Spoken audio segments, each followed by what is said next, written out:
If you think you really know the person you sleep next to, my story is going to scare you. On the day of my husband's funeral, while his coffin was still in front of me, my phone vibrated. It was his boss. I answered with my voice shaking, and he just said, "You need to see this. Today. And come alone."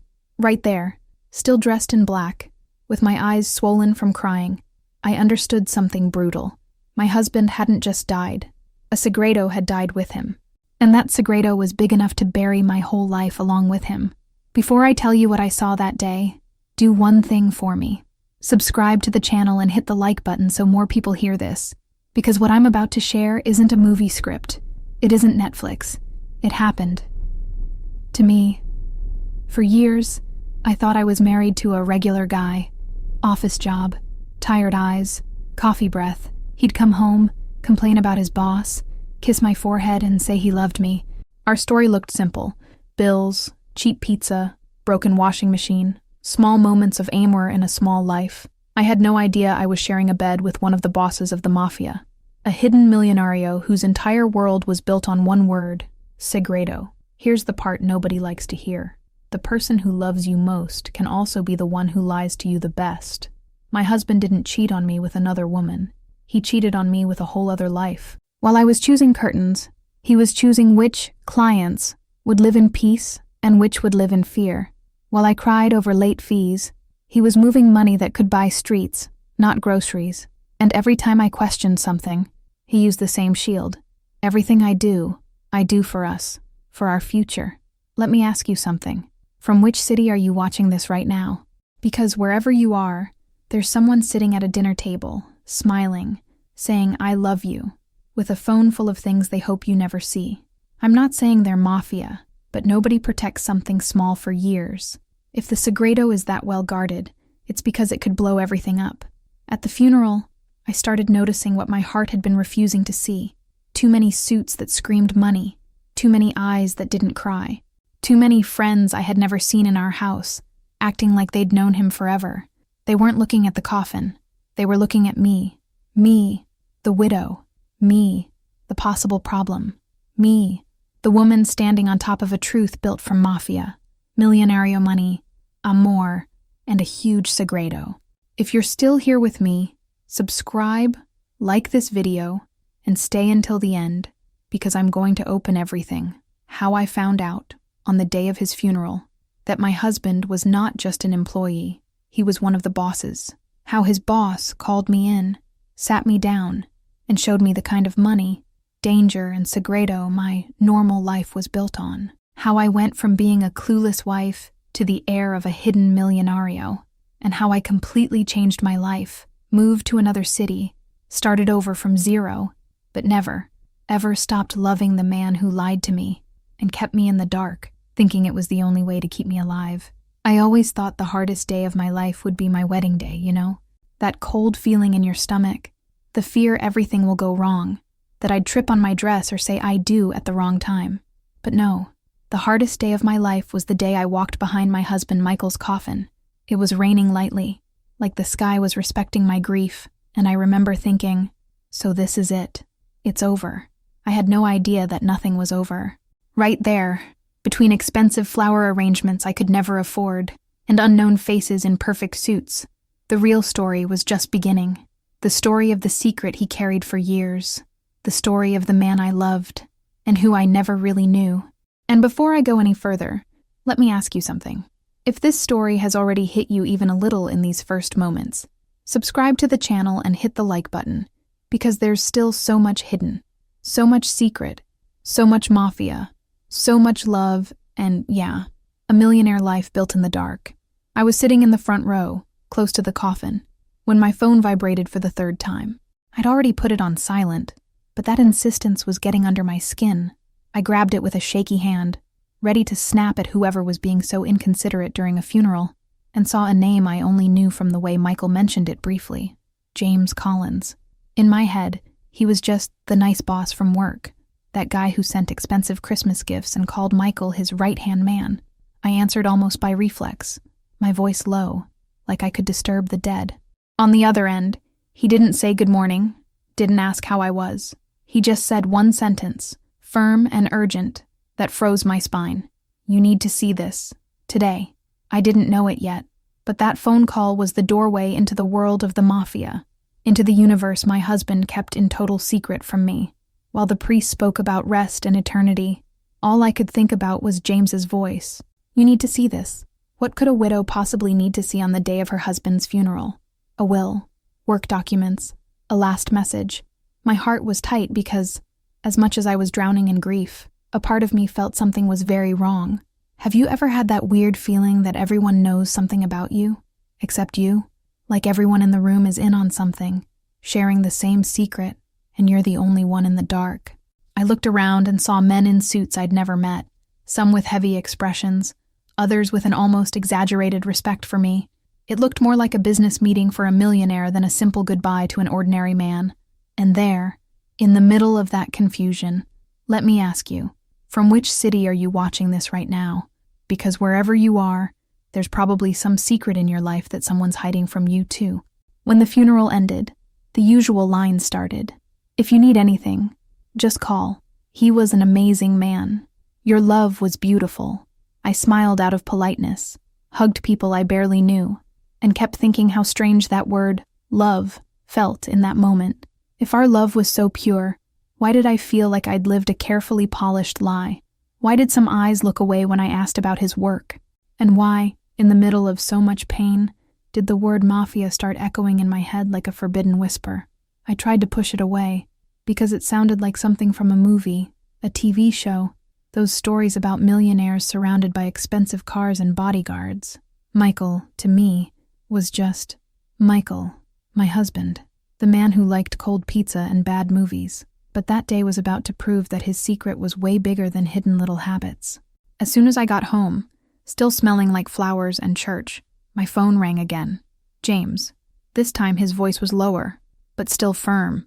The voice of someone used to giving orders, not asking. Come to the office. Now. It's important. It's about Michael. And about you. I hesitated. Part of me wanted to throw myself on the bed, hug the pillow and pretend the world didn't exist. The other part was driven by something different from grief, curiosity. That secret I felt in the air seemed to be pulling me by the shoulders. Have you ever felt that? That urge of not wanting to know, but at the same time not being able to live without knowing. I grabbed my keys like I was going out to solve some random bureaucratic thing, but deep down I knew.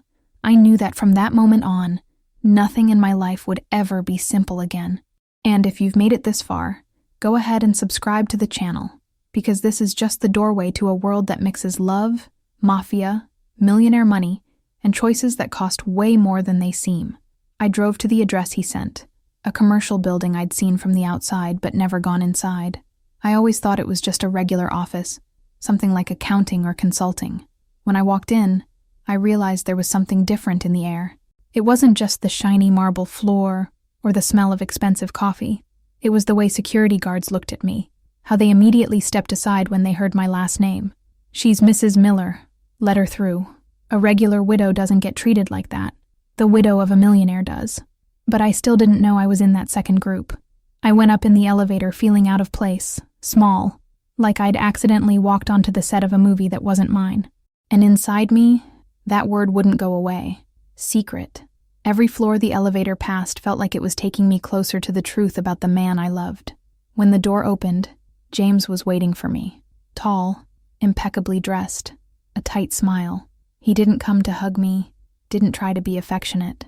He just gestured for me to walk into the room, one of those offices that smell like power, silent decisions, things no one ever says out loud.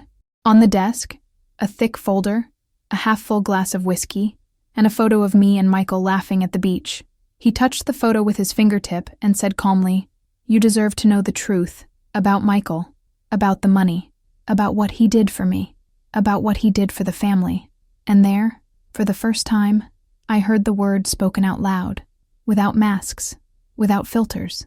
Your husband wasn't just my employee. He was one of the bosses, an important man inside our organization. He paused, looked me in the eyes, and finished. What he did for us wasn't exactly legal. In that instant, I felt like our whole story, our whole normal life, was standing on a single pillar, secret, and that pillar was about to collapse, dragging me with it into a world of mafia and millionaire money I'd never chosen, but I was already part of, whether I liked it or not. Before anything else, let me tell you who Michael was to me. Before the mafia, before the millionaire money, before any heavy, dangerous secret. To me, he was just the guy with the crooked smile and the awkward way he held his coffee mug. I remember the first time I saw him. Plain shirt, regular watch. Nothing about that man screamed power or danger. If you'd passed him on the street, you'd think he was just a normal guy, maybe a store manager or some office worker. And maybe that was his first great secret. He built that image of normality with genius-level precision. I fell in love with this ordinary man, with this love that seemed simple, without glamour, without excess. I had no idea that this ordinary was actually the best costume he ever put on. When we started going out, what caught my attention wasn't expensive gifts, because there were none. Michael took me to loud burger places.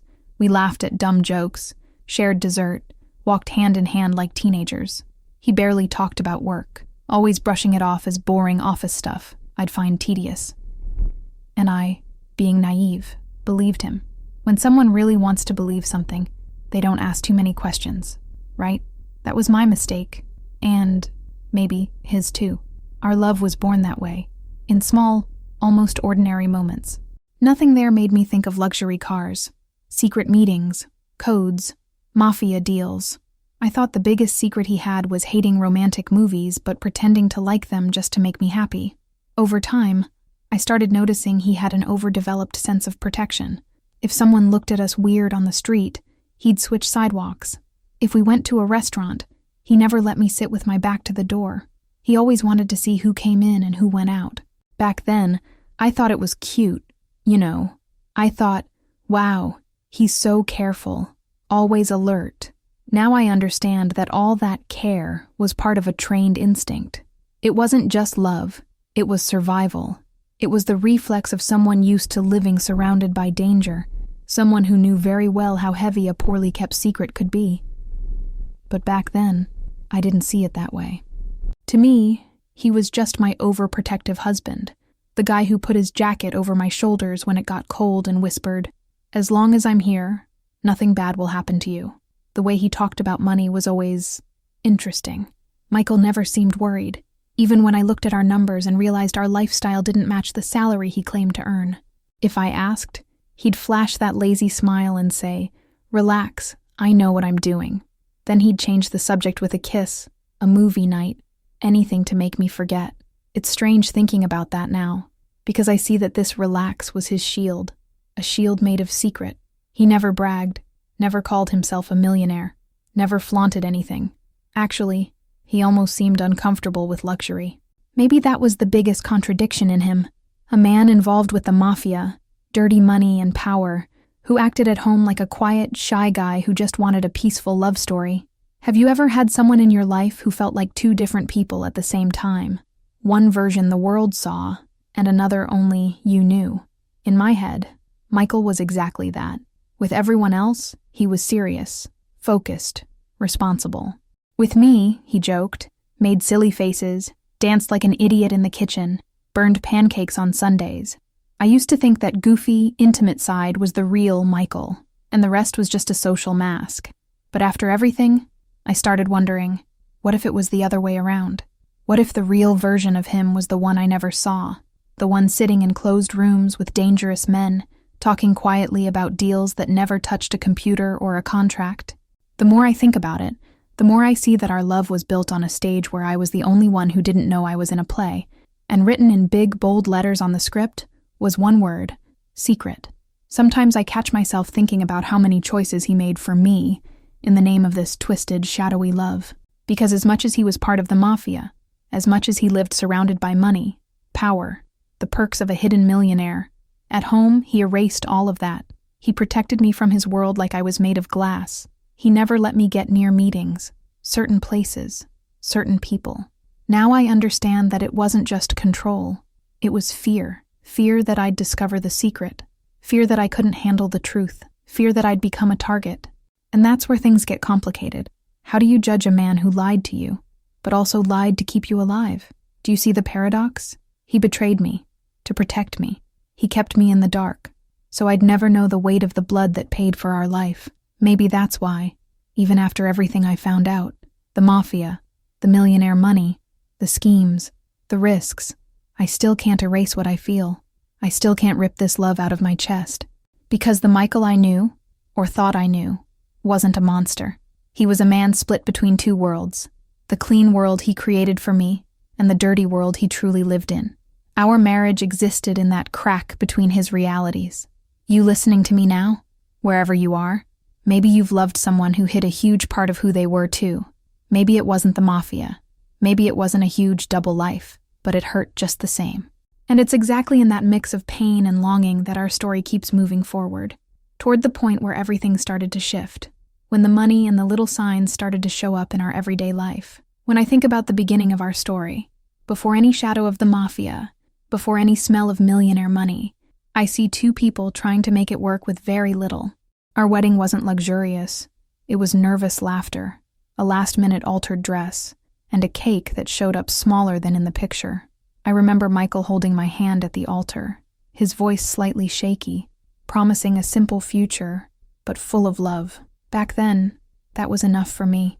We lived in a tiny apartment with thin walls and loud neighbors, but I thought it was romantic, you know. Starting from scratch with someone can be one of the most beautiful things in the world, when you really believe both of you are starting from zero, with no huge secret hidden under the rug. The first months of marriage were like a low-budget fairy tale mixed with real life. We argued over stupid things, who'd do the dishes, who left the wet towel on the bed, and made up with kisses and inside jokes. Sometimes Michael came home late, saying the office was busy, that his boss, James, was demanding. I believed him because, to me, it made sense. If you want to grow in life, you've got to work hard, right? The irony is that now I know he wasn't totally lying. He wanted to grow, yeah, just not in the way I imagined. While I dreamed of honest promotions, he was getting deeper into a world of mafia, dark business, and a millionaire future built in silence. And there I was, thinking our biggest problem in life was the power bill. There were nights we literally counted coins to order a pizza. I'd sit at the table, calculator in hand, juggling bills, and he'd come up behind me, wrap his arms around my waist and say, "Calm down, babe. This is just a phase. Life's gonna smile at us." And I believed him, not just because I wanted to, but because he sounded weirdly sure, as if he already knew exactly what was coming. Today I get it. He did know. He already had one foot in that world, had already made choices I couldn't even imagine.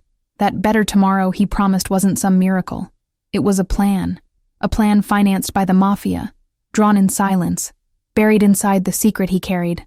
By the way, if you're still here with me in this story, go ahead and subscribe to the channel and hit like, because this is just the normal life part, before it shows its teeth. Even with all the struggles, I like to imagine our future as something linear. Him climbing the ladder at work, me maybe opening a small business, us saving for a bigger house, 2 kids running around the living room. Those things every normal couple pictures.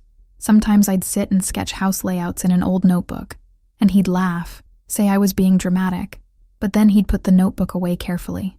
Now I wonder if, deep down, he saw that future differently, not as something earned slowly, but as something you buy all at once with fast, dangerous money. A future with a big house, a fancy car, expensive trips, a millionaire life the mafia offers, always charging a brutal price. And me, doodling my little dream houses, had no idea our path was already being traced by forces I didn't even know how to name. We also had our little rituals, moments I swore were proof of a pure love, no masks. Every Friday night, for example, was our day. No friends, no family, no plans, just us, some simple food, whatever movie, and conversations that went from dumb stuff to big dreams. Sometimes I'd ask, if you could have anything in the world, what would it be? He always gave vague answers. He'd say he wanted peace, time, not to worry about money. Today, I hear those answers as confessions. He was already living in constant war. He already had no time. He was already dealing with more money than he'd ever admit. What he really wanted was what most people want, after getting trapped in huge secrets, a way out.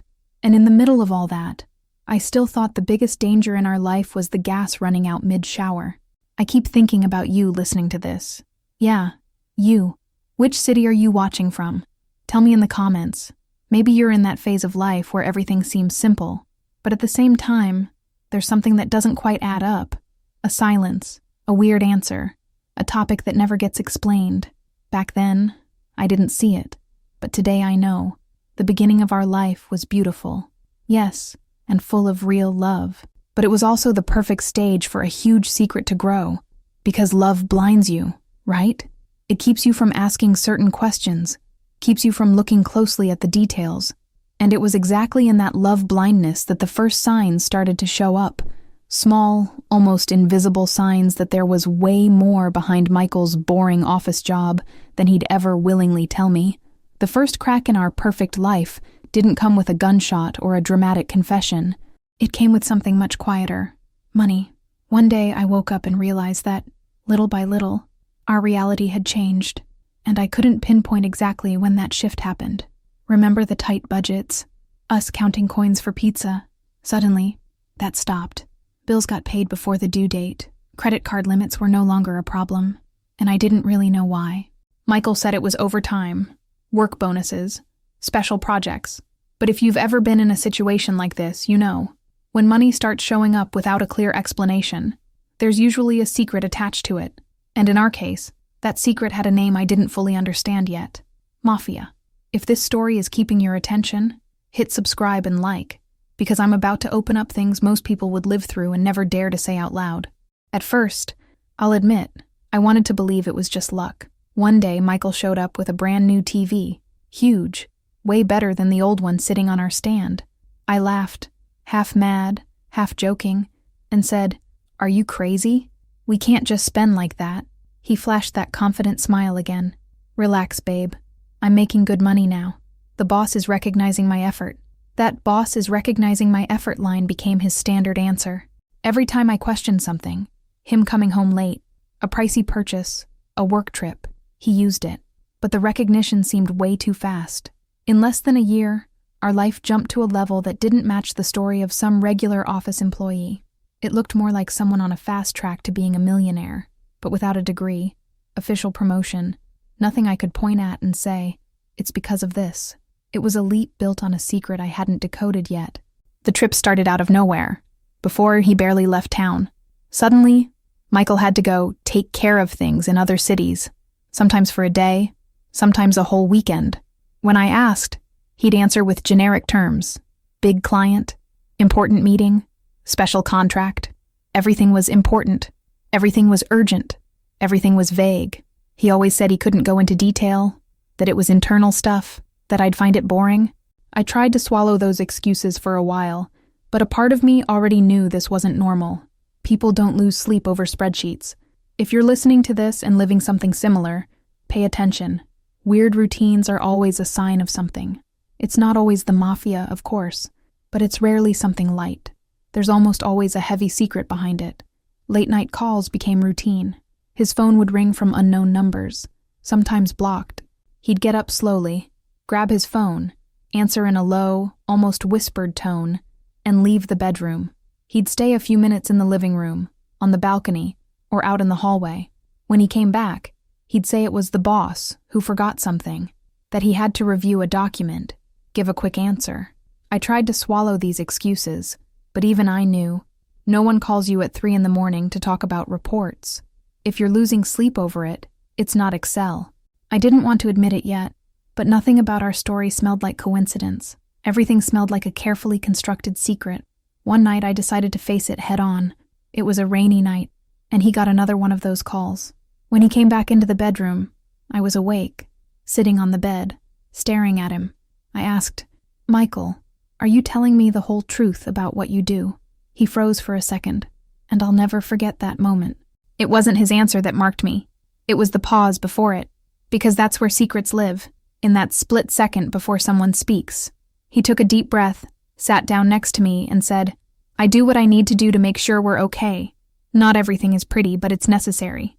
Do you trust me? Tell me. What would you say if you were me?" I told him yes. I trusted him. Not because I believed every word, but because my love for him was bigger than my courage to face the truth. And that's what a lot of people forget. Sometimes love doesn't just blind you, it shuts you up. It makes you stay quiet when the signs are screaming. Over time, one thing became obvious. Michael was a master of silence. He knew exactly how much to tell me and how much to hide. He showed me just enough so I'd think he was a hard-working man, almost a hero, fighting for our life, but he kept the rest locked away. The world where he moved among dangerous men, shady deals, money that flowed too fast to be clean. Today I know he was already deep in the mafia, already on his way to a position of power, a kind of millionaire who never appears on any magazine list, but quietly controls half the city. And in the middle of all this, I was the protected wife, living on a carefully staged set so I wouldn't see. You listening to this, what city are you from? Tell me, because it doesn't matter where we live. There's one universal truth. Every secret that's too big eventually knocks on your door. And in my case, it showed up with a face I'd never forget. His boss, James Collins, who started appearing more and more in our lives. The first time I saw James in person was on one of those days that feel way too normal for you to suspect anything. It was a Friday, late afternoon, and Michael had promised we'd go out to dinner. Just the two of us, like old times. I was ready. Simple dress, light perfume, heart calm. Then he got a message and, out of nowhere, said we needed to stop by the office real quick, before heading to the restaurant. I rolled my eyes, complained, but went. In my head, it was just another annoying work thing. I had no idea I was about to meet the man pulling a lot of strings behind the secret that held our entire life together. James Collins, the office boss, who was everything but that. If this story is still holding you, hit subscribe and like, because this is where the mafia starts to grow a face. When we walked into the building, something felt different. It wasn't just the fancy lobby or the sharply dressed employees. It was the way everyone looked at Michael. That wasn't how you look at some regular employee. There was respect and a little fear. I noticed, but swallowed it. The elevator opened and, as soon as we reached the office floor, I saw him, James. Tall, gray hair perfectly cut, flawless suit. The kind of man who never looks sweaty, never out of control. His smile was polite, but it didn't reach his eyes. And his eyes, cold, calculating, like he was measuring people by how useful they might be. When his eyes met mine, for a second I felt like I was standing in front of someone dangerous. It wasn't some romantic intuition. It was something more primal. My body understood before my mind that this was more than just a boss. This was a mafia man. James shook my hand firmly and said it was a pleasure to finally meet me, that Michael talked about me a lot. The way he said a lot bothered me. It didn't sound like praise. It sounded analytical. I looked at Michael, hoping for a light vibe, a joke, anything to break the tension. But my husband was serious, almost stiff, like a soldier presenting someone important to a general, not an employee introducing his wife to just another manager. And that's not how a regular worker acts around a normal boss. Right then, the word secret started flashing in my head again. I felt like I was the only one in that room who didn't know the rules of the game. Have you ever felt that? Being in a place where everyone understands an invisible language except you? The air gets heavy. The looks say more than the words. We sat in what looked like a regular conference room, but the energy in there was strange. No group photos, no certificates on the wall, none of that typical office stuff. Just a big table, comfy chairs, and a silence that said more than any decoration. James started chatting about random things, weather, traffic, restaurants, but everything in him communicated something else. His posture was exactly like those mafia characters in movies, body relaxed, but eyes noticing everything. At one point, he said how important it is to protect the ones we love, looking straight at me, then at Michael. At the time, I thought it was sweet, like he valued family. Today, I get the subtext. He wasn't just talking about love. He was talking about control, security, and how vulnerable people become in a world full of secrets. What stuck with me the most, though, wasn't what James said. It was what Michael didn't say. He barely spoke. The man who was always cracking jokes, always light, filling the room with his energy, suddenly seemed small, reserved, measuring every word. He looked like a soldier in front of his commander, not some guy in front of his boss. Every time James asked something, Michael answered with short, direct sentences, like they had some silent code, and there I was, right beside him, trying to match that with the goofy, playful husband who danced with me in the kitchen. The more I watched them interact, the clearer it became that there was a pact between them, something that went way beyond a work contract, a partnership built on risk, where not just millionaire money, but loyalty, danger, and a whole lot of secret sat in the middle. For the first time, my mind dared to think the word my heart was trying to deny: mafia.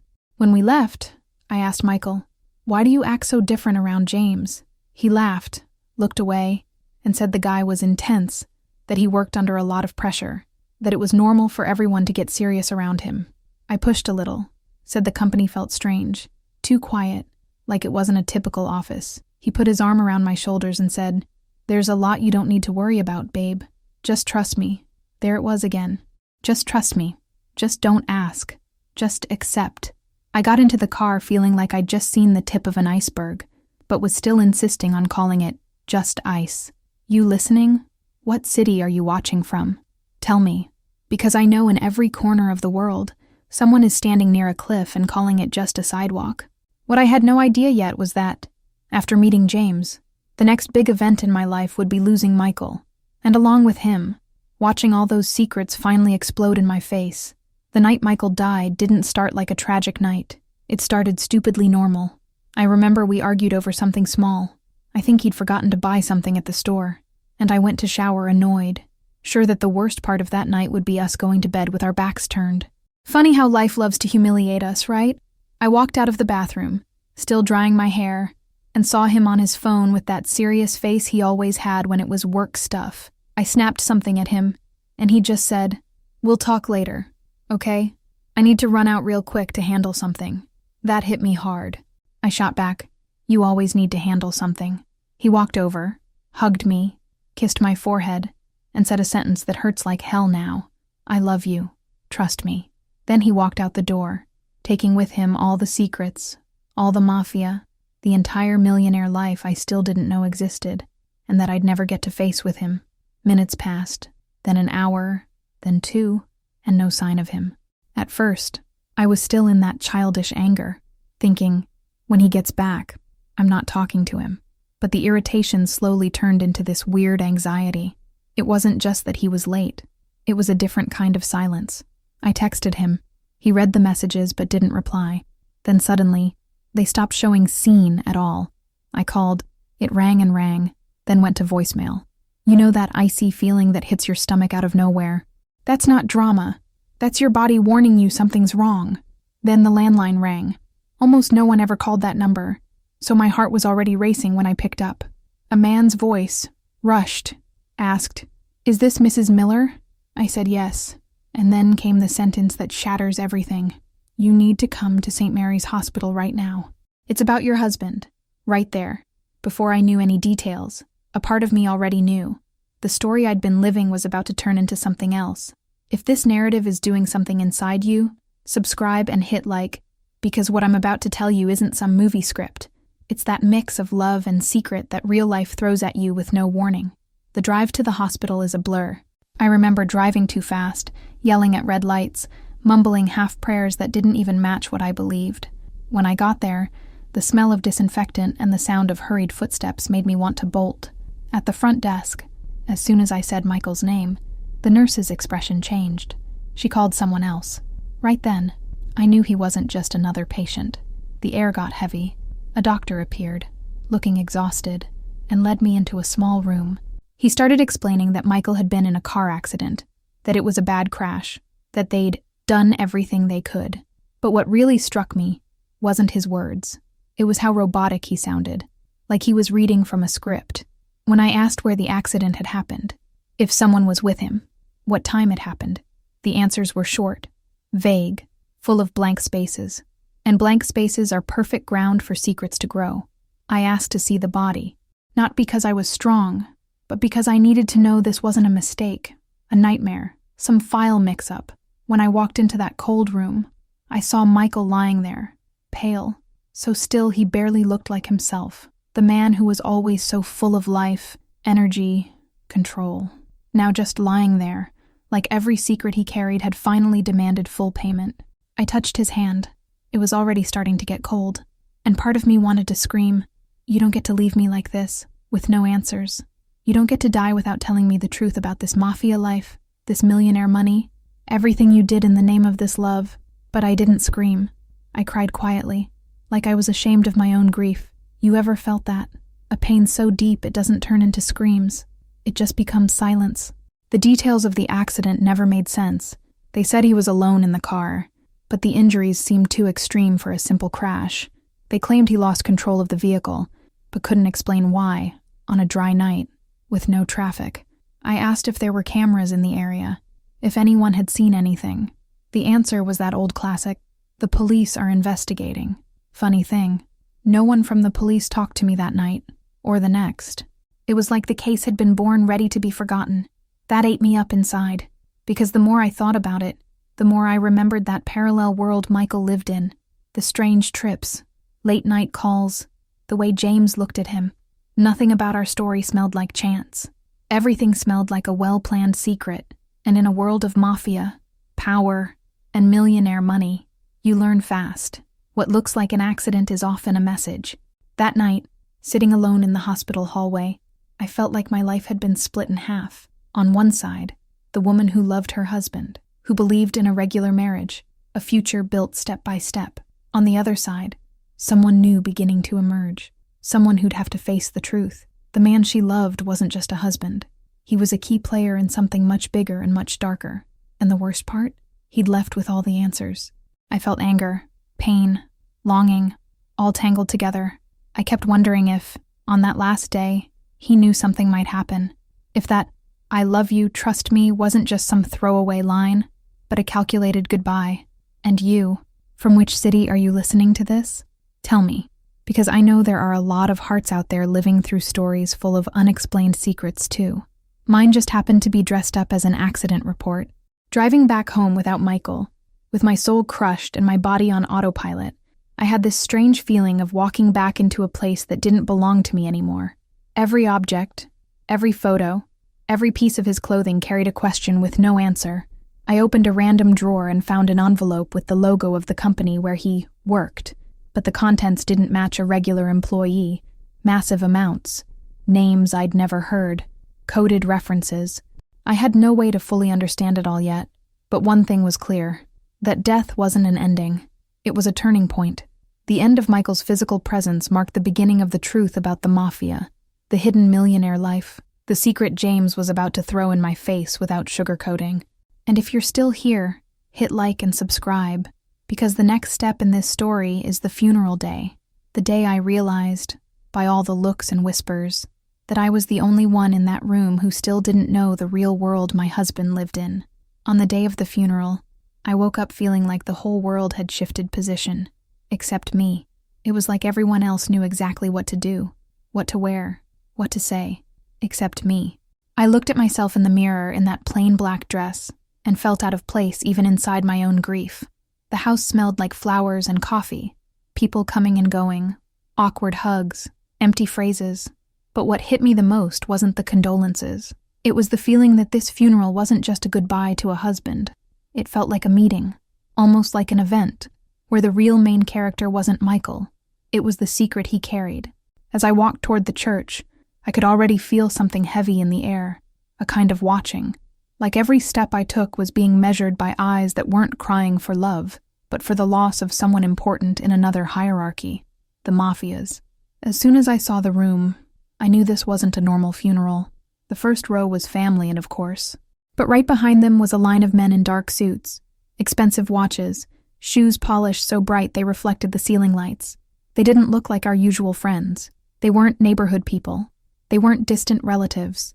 These were men whose bodies spoke a silent language of power. Between them, quiet murmurs, discreet glances, heads subtly nodding when I walked past. I felt they knew things about Michael I'd never even imagined. They didn't seem to be there just to say goodbye. They were there to make sure that moment was handled a certain way. It was a funeral, but it was also a silent business gathering, and that messed with me. His secret was sitting in every chair, dressed in cologne and tailored suits. I tried to focus on the coffin, the flowers, the "I'm so sorry" lines, but my eyes kept drifting to those unfamiliar faces.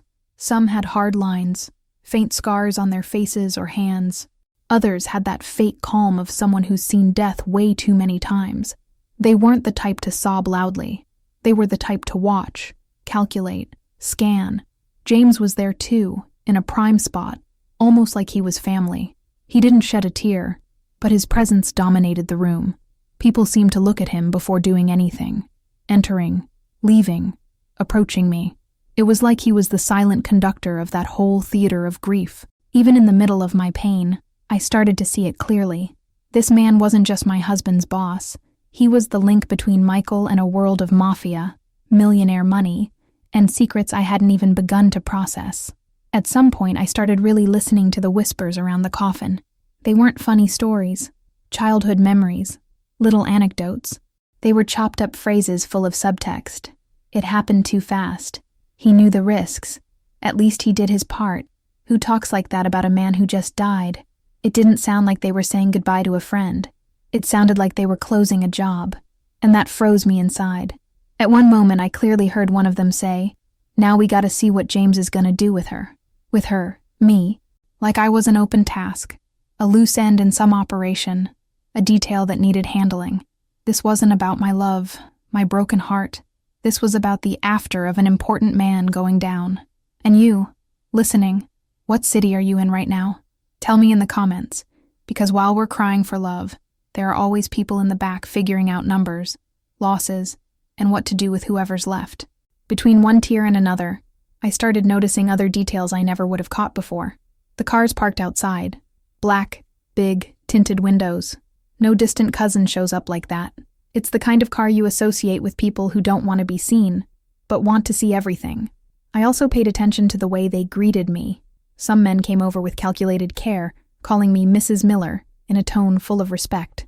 And something else. It felt like respect for the position I held without knowing it. Wife of someone high up in that silent mafia structure. They said Michael was a man of his word, a loyal man, a man of weight. Those words can fit a love story, sure, but in that room they meant something else, like they were talking about a fallen general, not a husband. And by the way, if this story is holding you, subscribe and like, because I'm going to peel this secret even deeper. What tore me up the most was the contrast. On one side, I had my mom hugging me, telling me I'd move on, that the love we had would always live in me. On the other side, those cold men talking about commitments, responsibilities, unfinished business. I wasn't sure anymore if I was at a funeral or at some kind of end-of-quarter meeting. It felt like two realities colliding in the same space. The reality of a wife who lost her husband, and the reality of an organization that lost one of its own. And guess who was the only one who didn't understand the rules of either game? Me. The more time passed, the more I understood, without anyone needing to spell it out, that Michael owed much more than I ever knew. He owed loyalty, silence, maybe even blood. And the secret he carried all those years now hovered over me like an invisible inheritance. At the end of the ceremony, when people started leaving, I thought I'd finally be able to breathe a little, cry in peace, hug my memories. But that was exactly when James walked over with that unreadable look and said, in a voice way too calm for the situation, "Once you've had some rest, I need to talk to you. There are things you need to know about Michael. Things he never told you. Things about who he really was." When he said that, I felt the ground move. It wasn't just my husband in that coffin. It was an entire persona, an entire double life of mafia, millionaire deals, and carefully placed secrets. And I realized that as much as the grief hurt, the hardest part was still ahead. When the funeral ended, all I wanted was one thing: to hide from the world, go home, take off that heavy dress, crawl into bed and cry until my body couldn't take it anymore. But James's words kept echoing in my head. There are things you need to know about Michael, things he never told you. I knew that if I left that hanging, it would eat me alive. So, still with ruined makeup and a shattered heart, I grabbed my phone and texted him. "Can we talk today?" He replied in under a minute, like he'd been waiting. "Of course. Come to the office in an hour." And that's how, on the same day I said goodbye to my husband's body, I went to meet the man who'd show me the real Michael, the Michael of the mafia, the millionaire, and the secret that had been holding up our life the whole time. On the way to the building, the city felt different. Same streets, same lights, but a completely different tone. I drove on autopilot, wondering if I really wanted to hear what James had to say. Because here's something no one tells you. Sometimes the truth hurts more than the lie. Sometimes uncovering the secret is harder than living in ignorance. A part of me wanted to go back home, hug a picture of Michael and keep believing in my version of him. The hardworking husband, office guy, a man driven by love. But another part, maybe the part of me that was born the day he died, wanted answers. I wanted to know who this man actually was, the one I shared a bed, dreams, and plans with. And you, listening, what city are you in right now? Because no matter where you are, there's someone living in that exact limbo, needing to know the truth, and terrified of not being able to handle it. When I walked into the building, it looked exactly the same as the first time I went there with Michael. Same perfect reception, same shiny floor, same stone-faced security. But I wasn't the proud wife visiting her husband at work anymore. I was a widow walking into a territory that, now I knew, held more questions than answers. One of the guards recognized me right away, gave a small nod and let me in without even asking my name. "She's already cleared," he told someone else.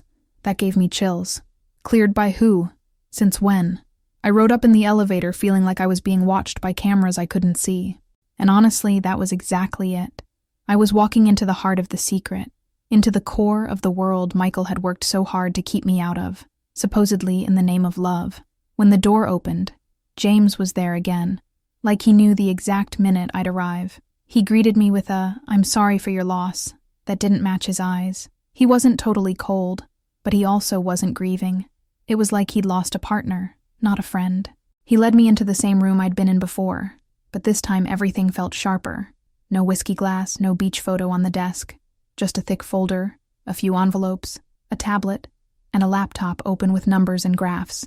He shut the door, sat across from me and said, without sugarcoating, "You deserve to know the truth about Michael. At least, the part of the truth I can tell you." That's when I realized that even the truth here came in measured doses. Even the truth was part of the secret. I took a breath and asked, voice shaking, "Who was my husband to you, James?" Because to me, he was just Michael, my love, the man of my life. But judging by the way people looked at you at the funeral, he was more than that, right? James stared at me for a few seconds, like he was weighing how much I could handle, then said, "To me, your husband wasn't just Michael. He was Michael Miller, one of my most valuable partners, a trusted man inside our organization." He dragged out that last word, choosing it carefully. I asked, "What kind of organization?" That's when he finally dropped the mask. The kind of organization that doesn't show up online, that doesn't have a logo on the door, that doesn't like curious people. You know exactly what I mean. And I did. He didn't need to say the word, but he did anyway. Michael worked with me in the mafia. When I heard that, my body reacted before my mind. I felt nauseous, dizzy, like I needed to run. My heart started pounding so hard I thought I'd faint. I kept repeating in my head, "Mafia, mafia, mafia, no, no, no," as if denying the word could erase reality. James kept talking, in that eerily calm tone. He was very good at what he did. Smart, composed when he needed to be, loyal. A man who knew how to keep a secret. He made sure to keep you completely out of it. He loved you, you know. When he said love, I almost laughed. How do you put love and mafia in the same sentence like they belong together? But in that office, that was exactly who Michael had been. A man splitting his life between the love he had for me and his commitment to that world. A world that, according to James, had made him a very rich man, just not the kind of millionaire who shows up on Forbes. I whispered, "So everything was a lie? Our marriage, our life, all of it, was just a cover." For the first time, James looked a little less stone-like. He leaned back, folded his hands, and said, "No, what he felt for you was the only real thing in all of this. The rest was work. Dangerous, dirty, profitable, but work. If it was all a lie, he wouldn't have asked me to take care of you if anything happened." I froze. "He asked you, what?" James pulled an envelope from the folder, set it on the table, and slid it toward me. Before he died, Michael knew he was getting into riskier territory. He left instructions, including for you. My eyes locked on that envelope like it was a bomb, because in a way, inside was part of the secret he never had the courage to say out loud. A bridge between the husband I knew and the mafia boss I was just now meeting on paper. I couldn't bring myself to open the envelope there. My hands were shaking, my chest hurt, My head was spinning. So James started explaining things in broad strokes.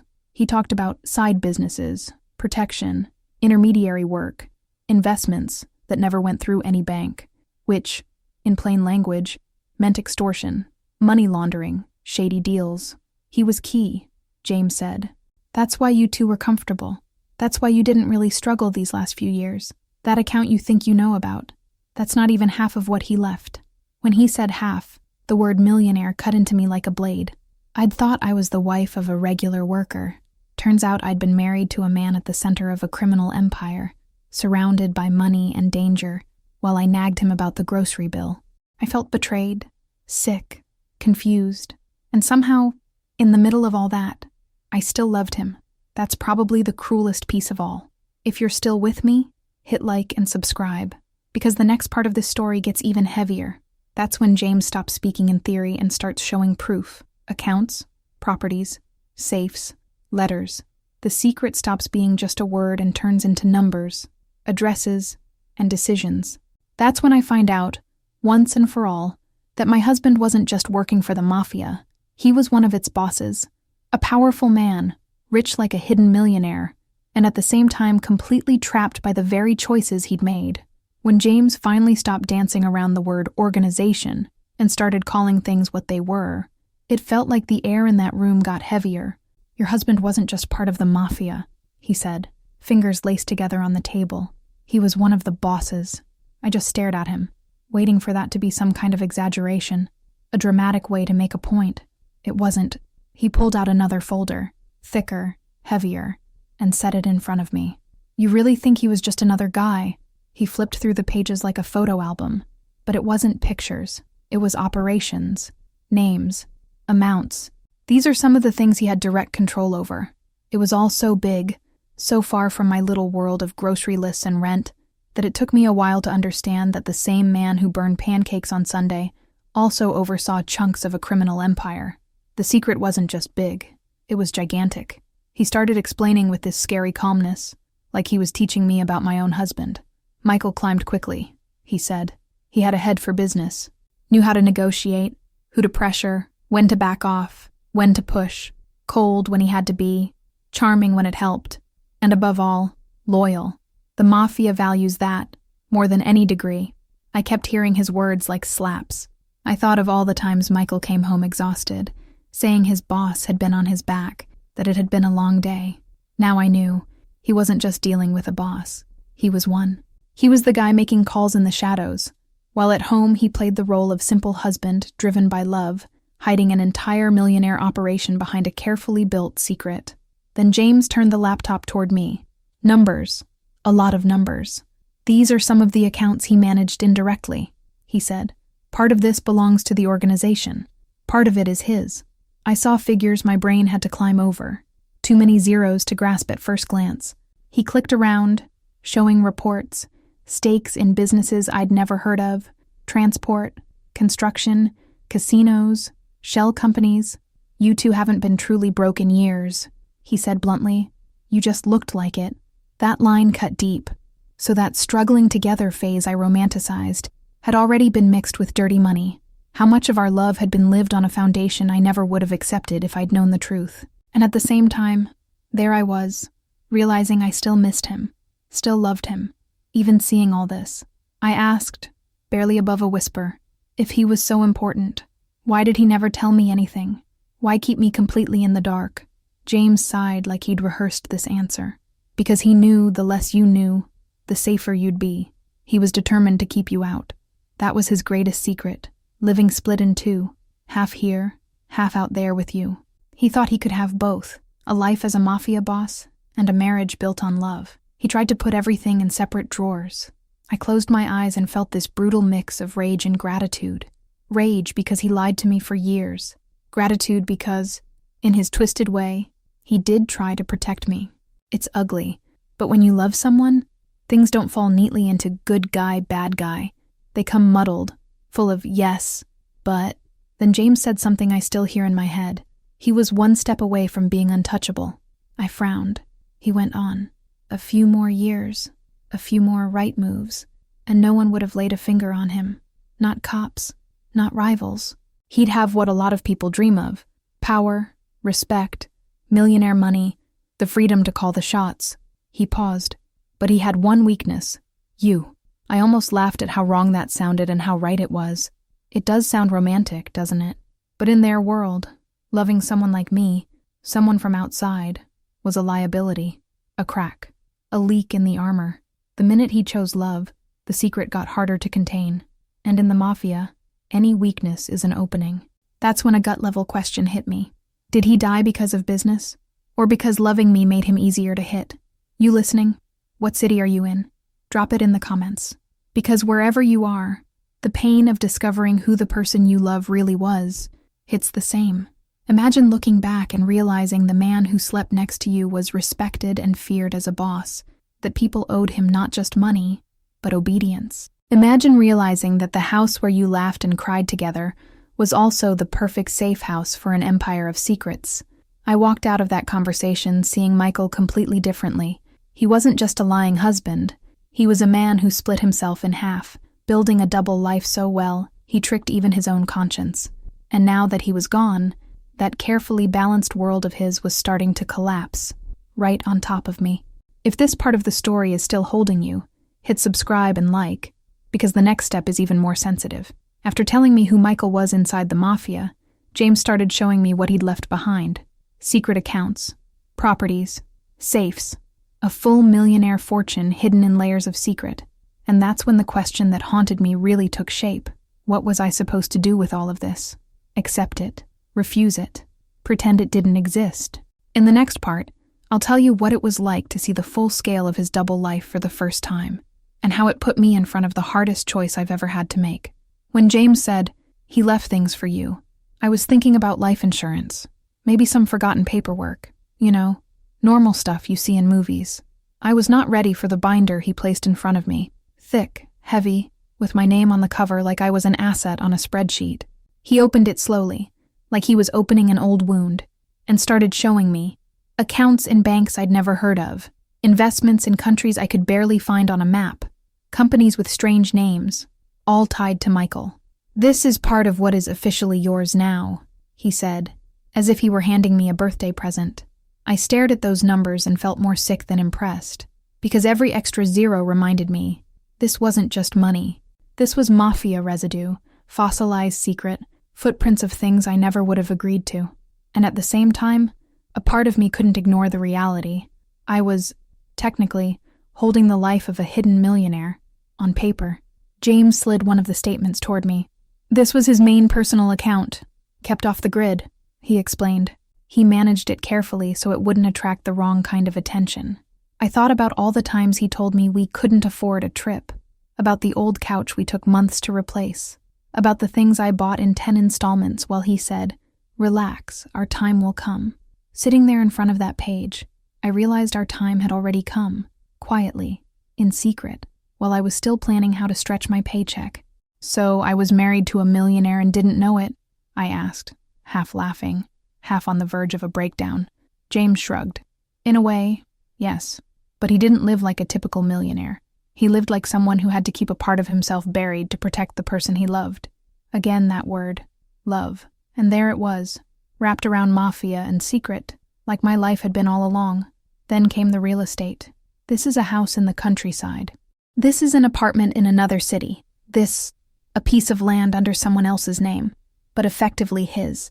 Every address he listed was another stab. I'd remember nights when we'd lie in bed and he'd say how one day we'd have a house with a yard, a porch, maybe a swing. I imagined that as some far-off dream. Turns out he already had all of that, just hidden from me, locked away in his vault of secrets. Why didn't he ever take me to any of these places? I asked, barely holding it together. James looked me straight in the eye. Because those places weren't safe for you, and because if you knew too much, you'd become a target. He wanted it so that, if everything ever fell apart, you could honestly say you didn't know anything. Do you get what that feels like? To be protected and erased at the same time. To be the reason for someone's love, but also the reason they keep you in the dark. Then he told me about the safes. There's something I need to show you in person, he said. We left the office and walked down a hallway that looked more like a bank than a company. He punched in codes, used a physical key, then another.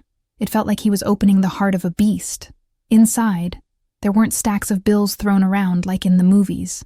Everything was way too organized, too sterile, too cold.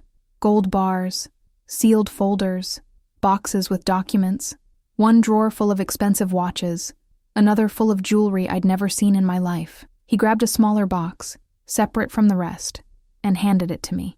"This is yours." He was very clear about that. I opened it with my hand shaking and found a necklace I'd never received, a letter with my name in his handwriting, and a photo of us folded carefully. That little box was the perfect snapshot of his life. Gold, secret, love, and mafia, all in one place. He lived inside those drawers. I lived in a house that had no clue they existed. Back in the room, James switched into an almost business consultant mode. Legally, some of this can be transferred to you without raising any flags. Other parts are more complicated. There are things that can't just appear out of nowhere, or you'll attract the wrong attention.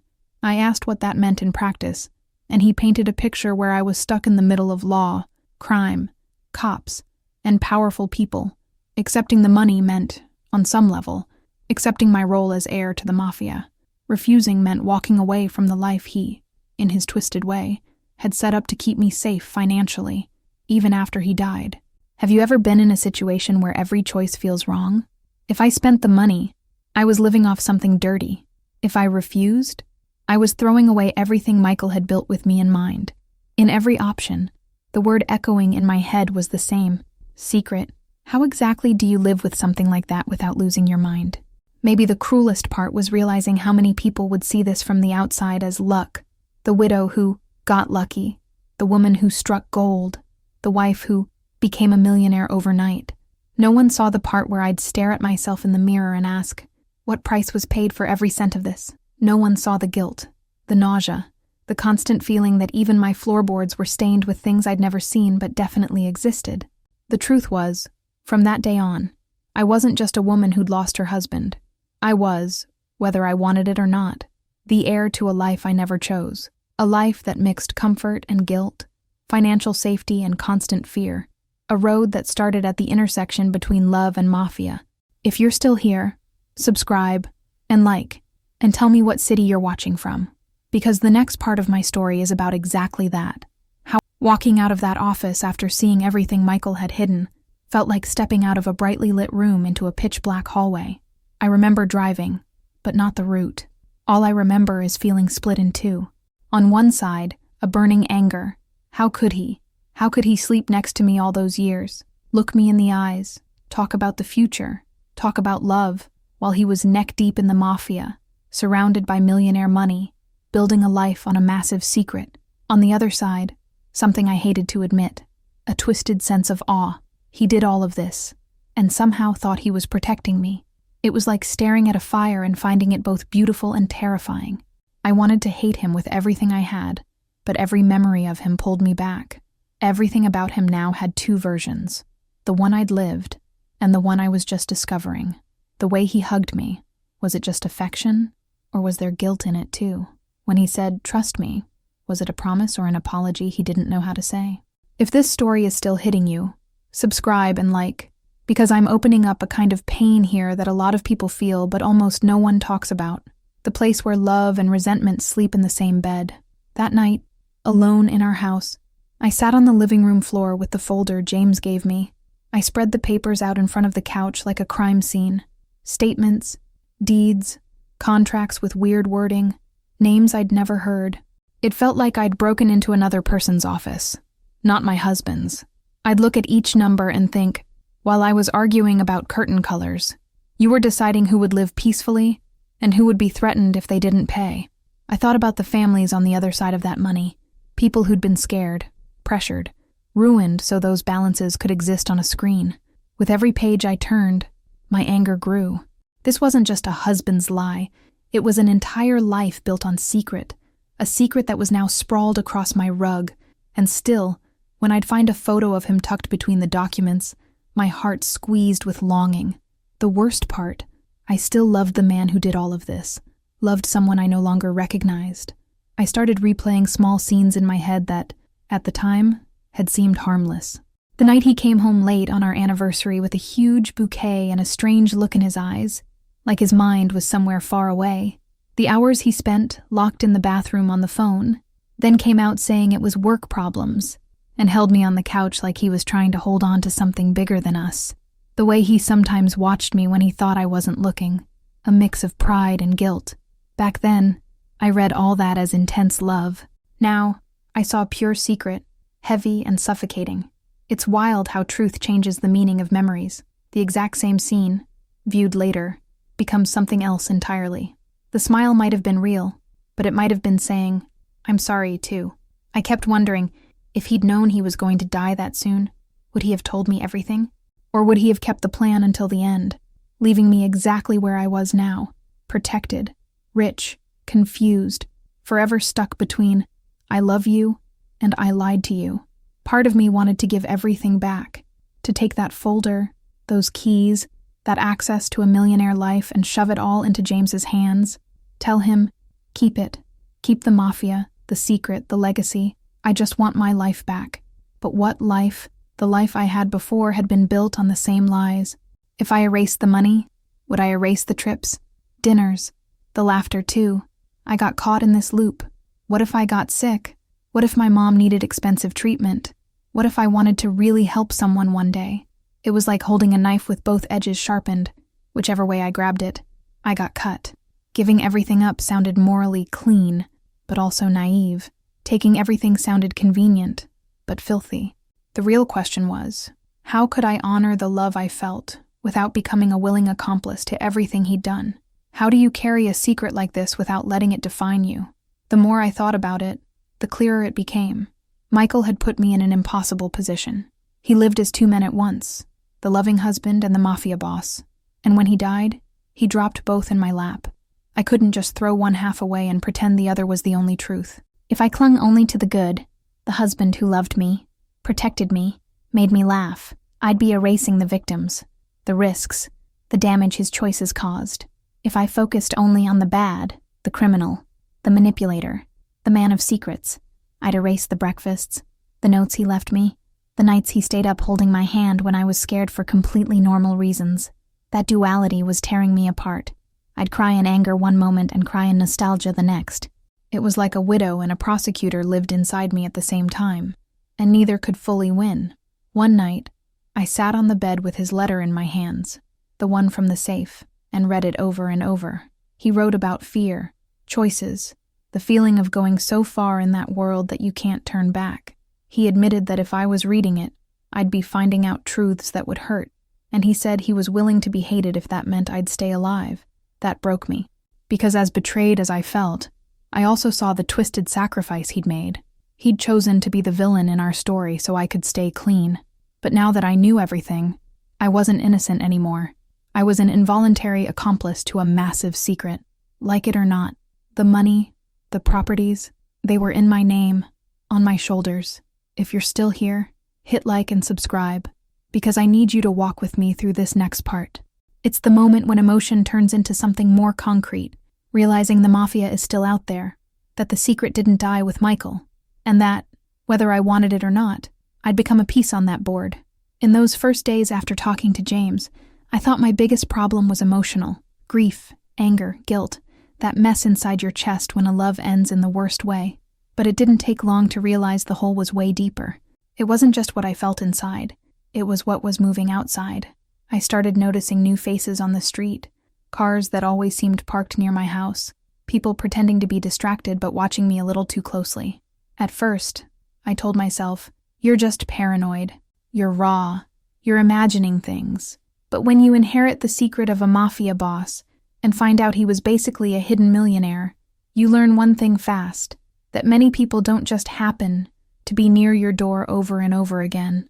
And if this story is still with you here in Topic 12, hit subscribe and like, because now comes the part where I start flinching at every sound of my own gate. The first obvious sign that I wasn't imagining it came one morning when the doorbell rang. I checked the peephole and saw two men outside, dark suits, neutral expressions, that presence that fills a space even in silence. One of them gave this humorless smile and said, "Mrs. Miller, we were friends of Michael's." When someone says friends like that, You know they're not bar buddies. They're business friends. They said they'd come to offer their support with anything I might need, and also to align some loose ends Michael had left. I let them in more out of reflex than desire. They didn't sit like guests. They sat like auditors. Their eyes scanned the room, taking inventory. They mentioned how Michael always spoke about me with great affection. There it was again. Love being used in a sentence that felt more like strategy than emotion, glued to mafia and secret. After a few minutes of small talk, the nice guy mask slipped. One of them said, in a voice too soft to be harmless, "We know James is helping you with the financial matters." My stomach turned. "We just want to make sure everything Michael built is respected. He was a man of his word. You understand, right?" That wasn't a question. That was a warning. I understood perfectly. Dealing with the millionaire inheritance wasn't just about banks and lawyers. It was about loyalty, image, hierarchy. They talked about staying discreet, not making moves that might draw the wrong kind of attention, and being careful if the police ever came around. When they left, I closed the door with a shaking hand and had a crystal-clear realization. I wasn't just the widow. I was being watched, tested. You listening? What city are you watching from? Because in every city, somewhere, there are people being protected and watched at the same time, without even noticing. It didn't take long for the other side to show up. The police. Not with sirens and handcuffs, but in the quietest, most dangerous way. A well-dressed, polite detective at my door with a business card. He introduced himself and said he was revisiting some details of the accident. He started with basic questions. What time Michael left that night? If he seemed different? If he said anything strange? I answered as honestly as I could, because no matter how dirty Michael's secret was, I didn't want to lie for him. But over time, the tone shifted. The detective started asking about Michael's work, the trips, the people who came to our house, if I'd ever heard certain names. They were names I'd seen in those papers and statements, names tied straight to the mafia and that hidden millionaire universe. That's when I realized. The cops also knew the accident looked more like a message than bad luck. I found myself in a tug of war. On one side, mafia guys knocking on my door with stiff smiles and loaded sentences. On the other, the police circling with polite questions and eyes that wanted to peel me open. I was scared of saying too much and being punished by one side, scared of saying too little and being accused by the other. It was like walking through a minefield, knowing any step could trigger something. I stopped sleeping well, woke up at any little noise. If the gate slammed, I thought someone was breaking in. If a car stopped on the street, I peeked through the curtains. If an unknown number called, my heart raced. And on top of all that, there was grief, there was love, there was missing Michael, the only person who really knew how to navigate this world, and the one person I'd never see again. To stay even remotely sane, I started doing practical things, changed the locks, installed a camera at the door, wrote everything down, visits, phone calls, weird cars, times. When you're living in fear, you cling to whatever you can control. I even consulted an independent lawyer, someone with no ties to James or anyone in that circle. I didn't tell him everything, too risky, but I gave him enough to know there was crime, dirty money, and danger involved. He was honest. Legally, you can try to distance yourself from a lot of this, but the people you're afraid of care less about the law than anyone. Walking away from the money doesn't guarantee they leave you alone, and keeping it doesn't guarantee they protect you. In other words, no perfect way out, no clean ending. He said something that stuck with me. In the end, you'll have to decide what kind of guilt you can live with. That's when I understood. The question wasn't, how do I get out pure? It was, what kind of stain can I carry without destroying myself? In the middle of all that, one feeling kept getting stronger. I couldn't keep just reacting. I couldn't spend the rest of my life waiting for the next move from the mafia or the next knock from the police. I needed something that belonged to me, some piece of this puzzle I could control. And then I remembered him, from another angle. Michael wasn't just action, he was also strategy. If he'd been able to hide so much for so long, maybe he'd left something besides what James had shown me. Some hint, some message, something just for us, outside the organization's eyes. That idea stuck in my mind.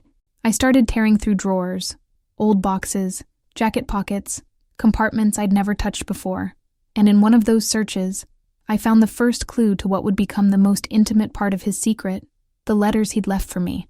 If you're still here, hit like and subscribe, because the next part of this story is all about that. His handwritten words, far from any computer, far from James, far from the mafia, where he speaks not as a boss or a millionaire, but as a man, as someone who loved me and knew that one day I'd need to hear the truth he never had the courage to say out loud. I found Michael's first letter in a place so ordinary, it almost slipped past me. Inside an old medicine box in the bathroom cabinet, I was tearing everything apart, looking for any clue outside what James had shown me, when the box fell on the floor. Pills rolled everywhere, and under them was a folded envelope with my name written on it, his handwriting. My heart started pounding. There was something about that handwriting that dragged me straight back to the early days. Post-it notes on the fridge. Love you. Don't forget to eat. Those tiny proof-of-life messages. But this envelope wasn't small or cute. It felt heavy, like it had the weight of the whole secret inside. I sat down right there on the bathroom floor, back against the cabinet, just staring at my name. I knew that once I opened it, nothing would ever fit back in the same place again. If this story still has you, subscribe and hit like, because now I'm going to tell you the one part of this he never let the mafia or James edit, his side of the story in his own handwriting. When I finally worked up the courage to open it, my hands were shaking so much I nearly ripped the page. The first line was simple, but it felt like he was sitting in front of me, saying it in that low voice of his. If you're reading this, something went wrong. I started crying right there. He went on. I always knew the path I chose might not have a way back. I chose it anyway, not for money, even though I ended up living like a hidden millionaire. I did it because I was born into a dirty world, and by the time I realized it, I was in too deep. The only choice I really made for myself was loving you. That mix of confession and cowardice tore me open. He owned the mafia, the secret, the life he'd built, but he also put our love at the center, like it was the only clean thing he'd ever had. Reading that, I thought, how can someone be both refuge and storm at the same time? In the letter, he told me things no one else had. The first favor he did for the organization as a teenager, when he thought it was just a quick way to fix a family problem. One job turned into another, one secret into the next. And before he knew it, he wasn't a kid trying to get by anymore. He was useful, important. It's addicting, he wrote, to watch people who used to ignore you start treating you like you're someone. But he didn't romanticize it. Every time I climbed a step, I lost something. Sleep, peace, lightness. When I met you, I realized how far I'd already walked away from any normal life. He said that at first, he tried to stay away from me because he knew I was too big to fit inside a small world full of secrets. But love won. And when love wins in a rotten place, someone always pays for it. He also talked about the money in a way I never expected.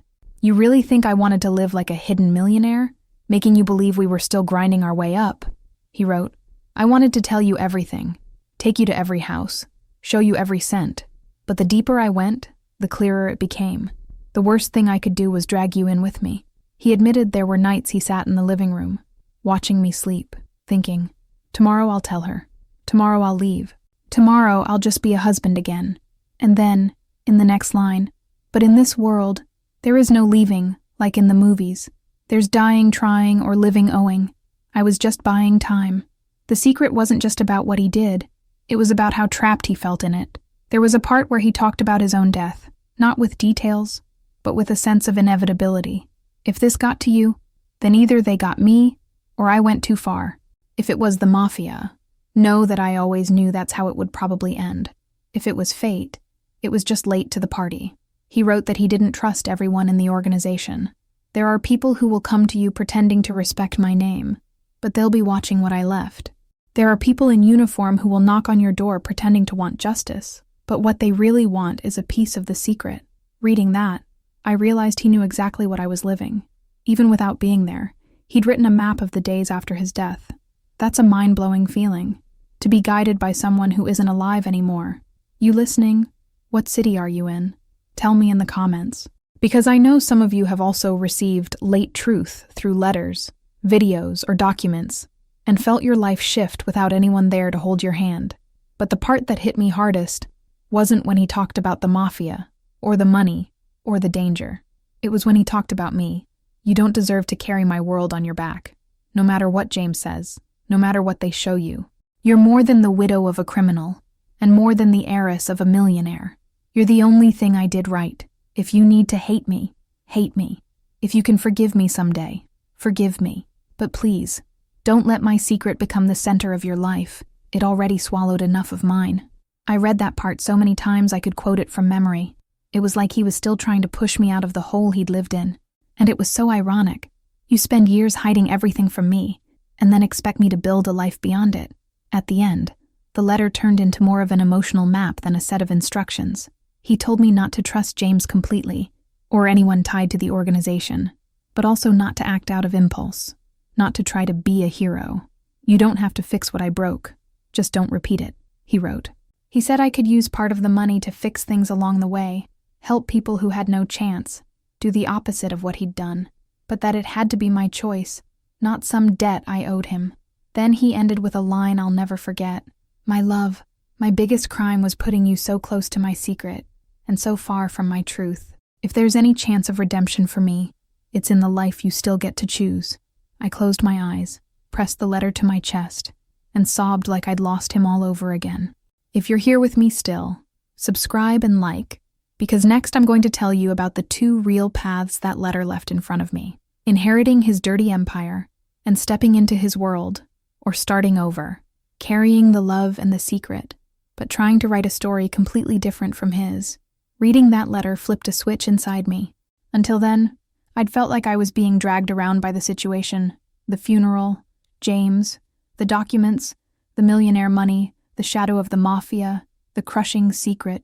After the letter, I realized something clearly. I actually had a choice. Not a pretty one, not an easy one, but mine. On one side, I could slide into the role everyone in his world expected, the respected widow who honors the legacy, keeps the money flowing, lets the organization handle everything while I stay quiet and protected. On the other, I could dismantle that legacy, walk away, disappear, start over somewhere else with another name and another life. Staying meant financial security, influence, maybe even a strange kind of power. Leaving meant danger, uncertainty, but also the chance to look at myself in the mirror without hating what I'd become. And in the middle of it all was my love for him, pulling me both ways. As angry as I was, a part of me still wanted to guard what had been his, still wanted to protect his memory. How do you choose between what's right, what's safe, and what hurts the least? Any path I picked was going to break something inside me. It didn't take long for the external pressure to show up and try to help. James was the first. He called me back to the office, this time with less softness, more business. "Sit down. We need to talk about your future," he said, like some kind of career counselor from hell. He laid it all out like a presentation: charts, amounts, income projections. "You can continue receiving a portion of the profits from Michael's projects," he explained. "You don't need to be involved directly. We handle everything. You just sign what needs signing, receive what's yours, and keep the stability he wanted for you." On paper, it sounded neat, organized, even generous. In reality, he was asking me to become the clean face of a dirty machine, to let the secret stay alive and earning quietly. As he talked, all I could think was, if I say yes to this, I'm choosing the mafia's side forever.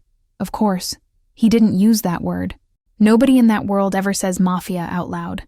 They prefer family, structure, organization, pretty words to wrap ugly things.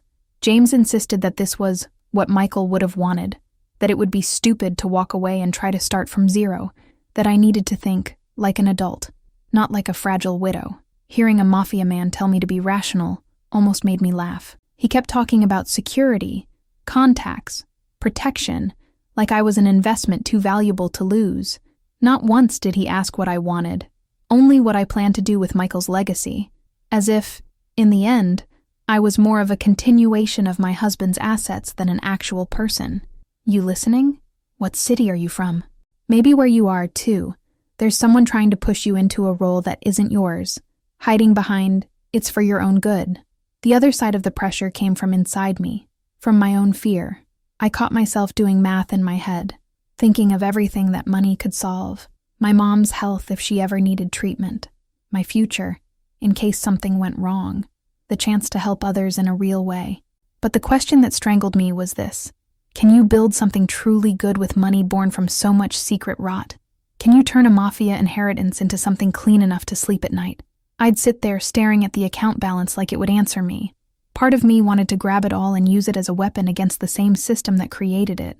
Another part wanted to run, live in a small house in some random city where nobody knew my name. And all the while, there was that thread of love, his voice in my memory, saying he wanted me safe forever. It wasn't just a rational dilemma. It was emotional down to the bone. One day, I met with an independent lawyer, someone far outside James's orbit. I didn't dump everything on him. Too dangerous. But I told him enough. Crime, money, risk, a dead husband tied to people you don't want as enemies. He didn't sugarcoat it. Legally, you could try to untangle yourself from a lot, he said.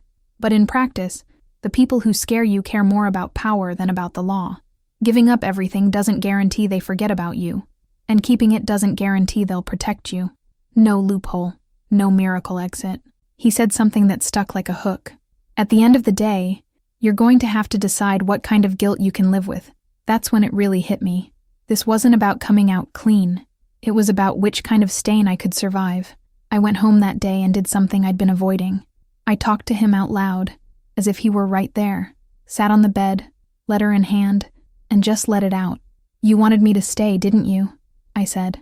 To keep everything spinning, to accept this millionaire widow life, always looking over my shoulder but protected and comfortable. Then I remembered the parts where he begged me not to let his secret become the center of my life. So I asked the empty room, do you want me to live like you, or do you want me to be different? The answer didn't come in words. It came as a physical discomfort, a kind of nausea every time I pictured myself as the quiet queen of his empire. That's when I started accepting the truth. I didn't have it in me. I couldn't be the widow boss. I didn't have the stomach to embrace his secret as my inheritance, even if that meant a lifetime of financial ease. In the end, my decision started forming in silence. First inside me, I was going to leave, not as a martyr, not waving flags or turning in everyone I knew. I was going to leave to live, to honor whatever was still clean in this whole mess, the love that existed between us, and the chance to use what he left without letting it own me. That meant one clear thing. I'd have to pull away from the mafia, from James, from the business, from all of it, and, if possible, disappear for a while. But you know as well as I do, nobody just disappears from a world like that without a plan. Secrets like that don't like being abandoned. They cling. They stalk. And it was right there, between deciding and acting, that the next phase of my life started. The phase where I wasn't just a widow anymore, or just an heiress, but a woman planning a quiet escape. That's when another name, another city, another life began to take shape in my mind. If you're still with me, subscribe and hit like and tell me what city you're listening from. Because in the next part, I'll tell you how I actually started building that exit, using part of the money, part of the secret, and a lot of fear and courage to walk away from Michael's world without erasing the love I still had for him. Once I'd truly accepted that I wasn't staying in that world, I felt two things at the same time: relief and panic. Relief because I knew I wasn't going to spend my life depending on the mafia's goodwill, silently cashing millionaire checks in exchange for my silence. Panic because leaving that kind of world isn't like quitting a job. It's like trying to escape a maze where every exit has someone standing guard. I spent a few days doing nothing but watching, taking mental notes of who came by, who called, who dropped in for no reason. James, the suited guys, the detective, everyone acting like they knew what was best for me. For the first time, I started asking what I thought was best for me. If this story is still gripping you at topic 15, hit subscribe and like, because now we're getting into the quiet, strategic escape, the part where the secret turns into a tool, not just a weight. I knew I couldn't just vanish overnight, leave the house, cut my phone, disappear. In their world, that looks like guilt or betrayal. So I started with my routine, changed small things, different hours, fewer visits, more, I need time alone. Told people I wasn't doing well emotionally and needed space. That gave me room to plan under the radar. First, I mentally split the money into categories. Don't touch money, the kind that, if it suddenly moved, would trigger alarms inside the mafia.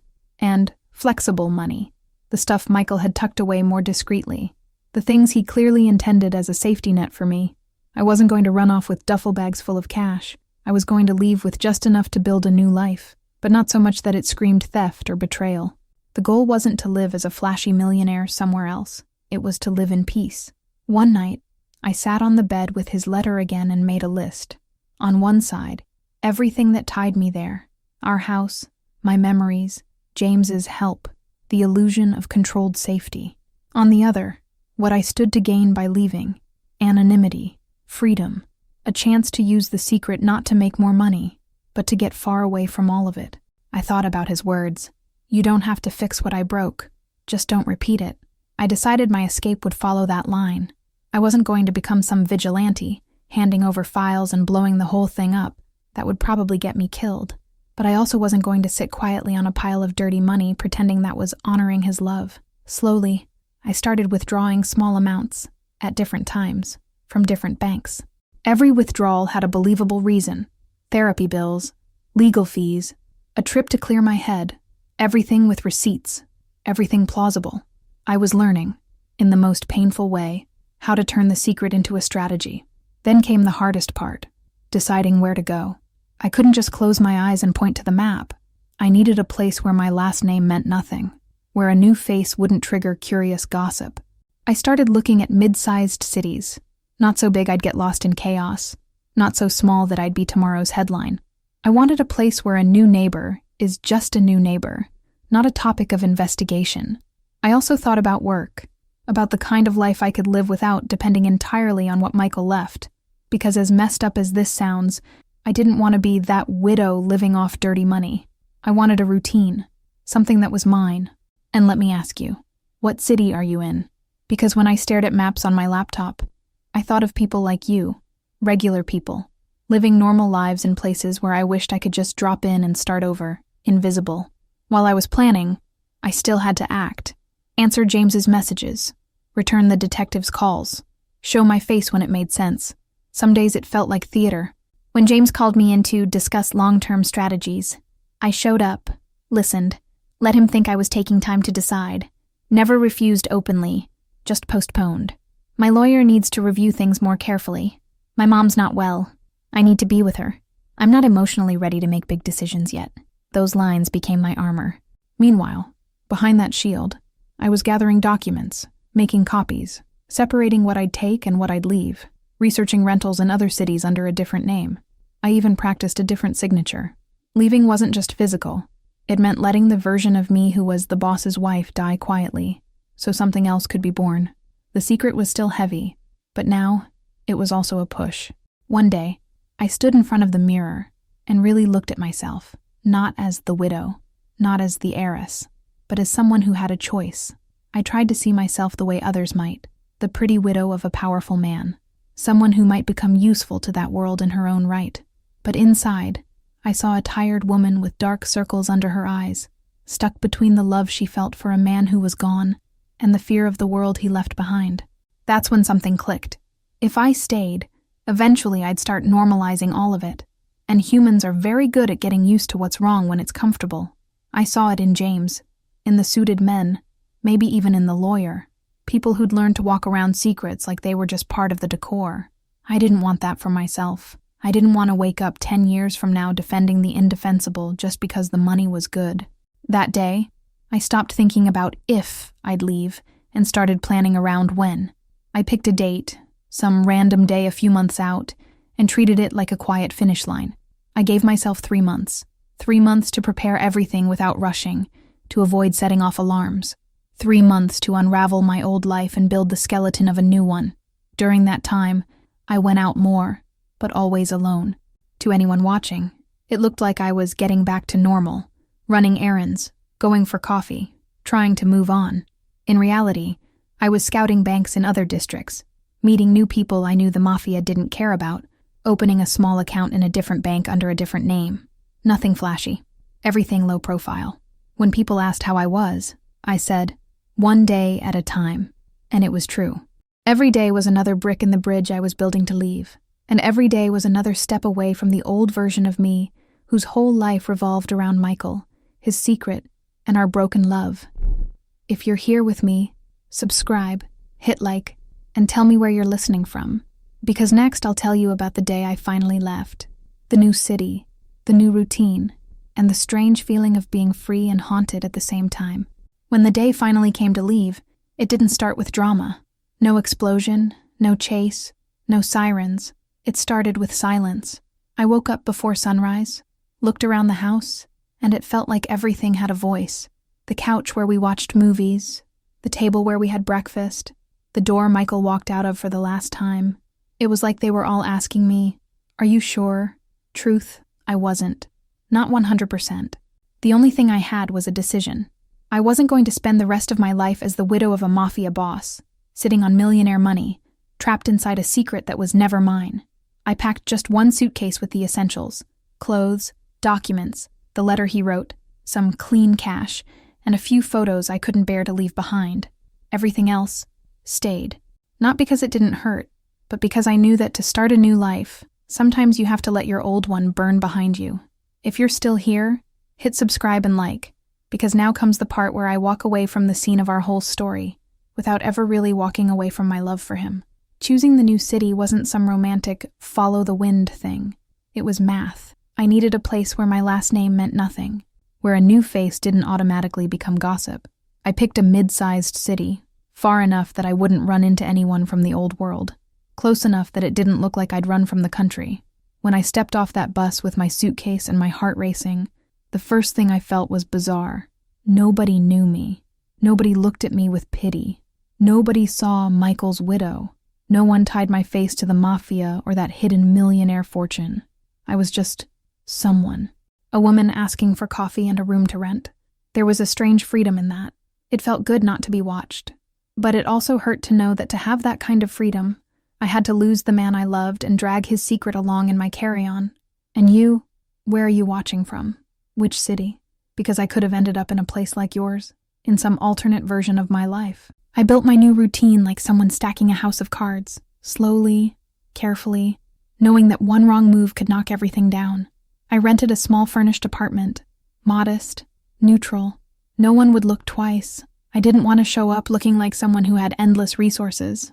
I wanted to look like a woman starting over after a hard loss, because that's exactly what I was. I started working remotely, using skills I had long before Michael's crimes ever touched our life. Admin, organization. I took on freelance work, small projects that paid the bills without anyone needing to ask too many questions. It was ironic.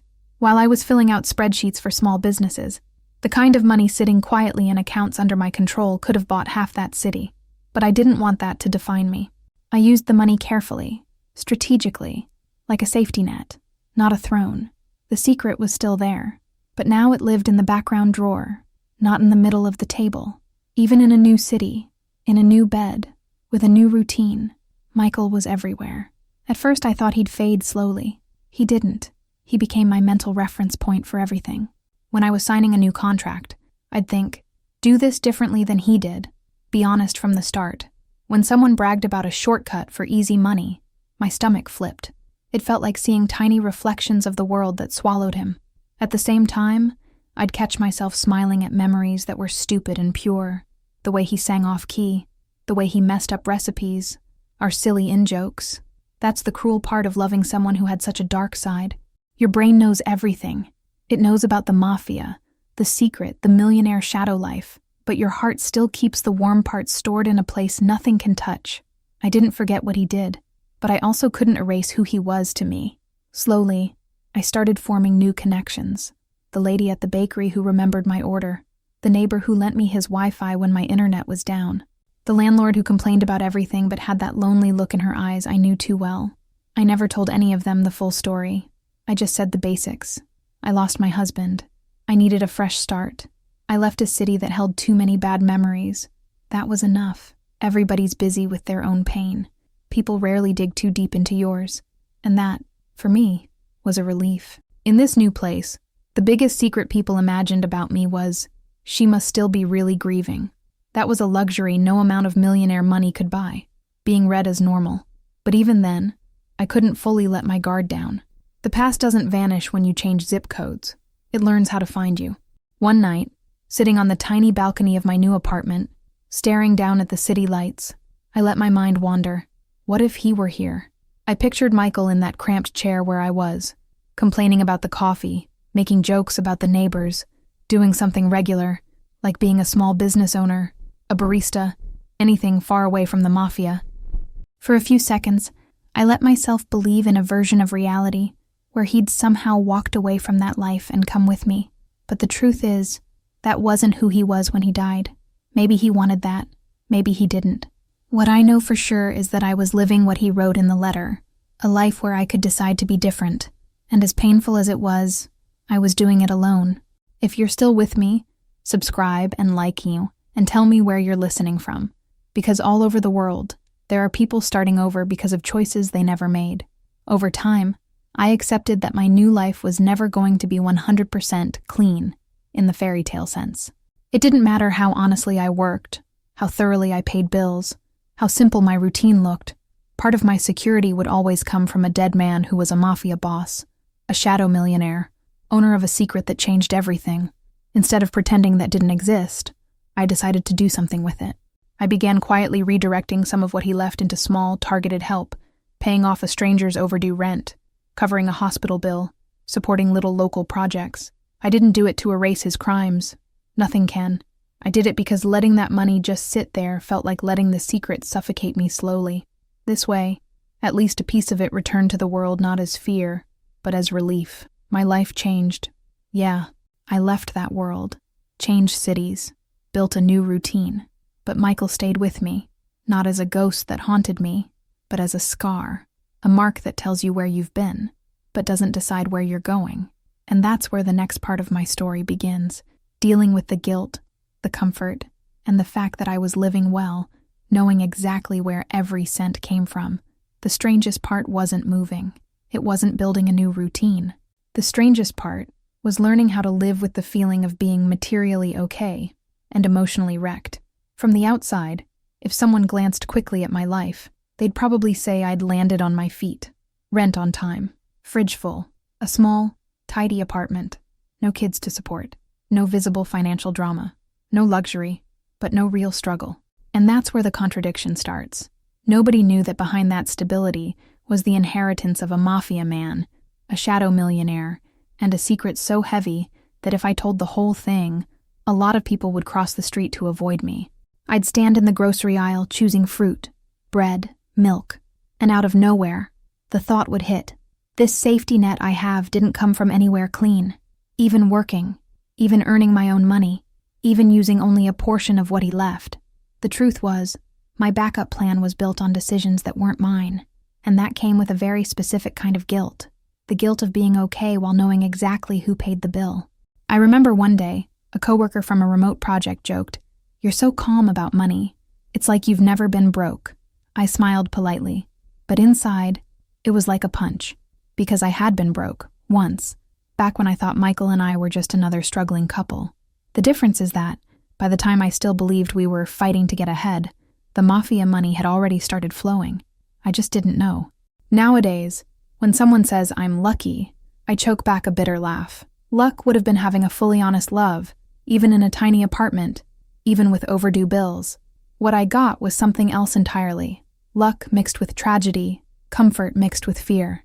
Imagine having a debit card that pays your bills and also reminds you of everything that can never be undone.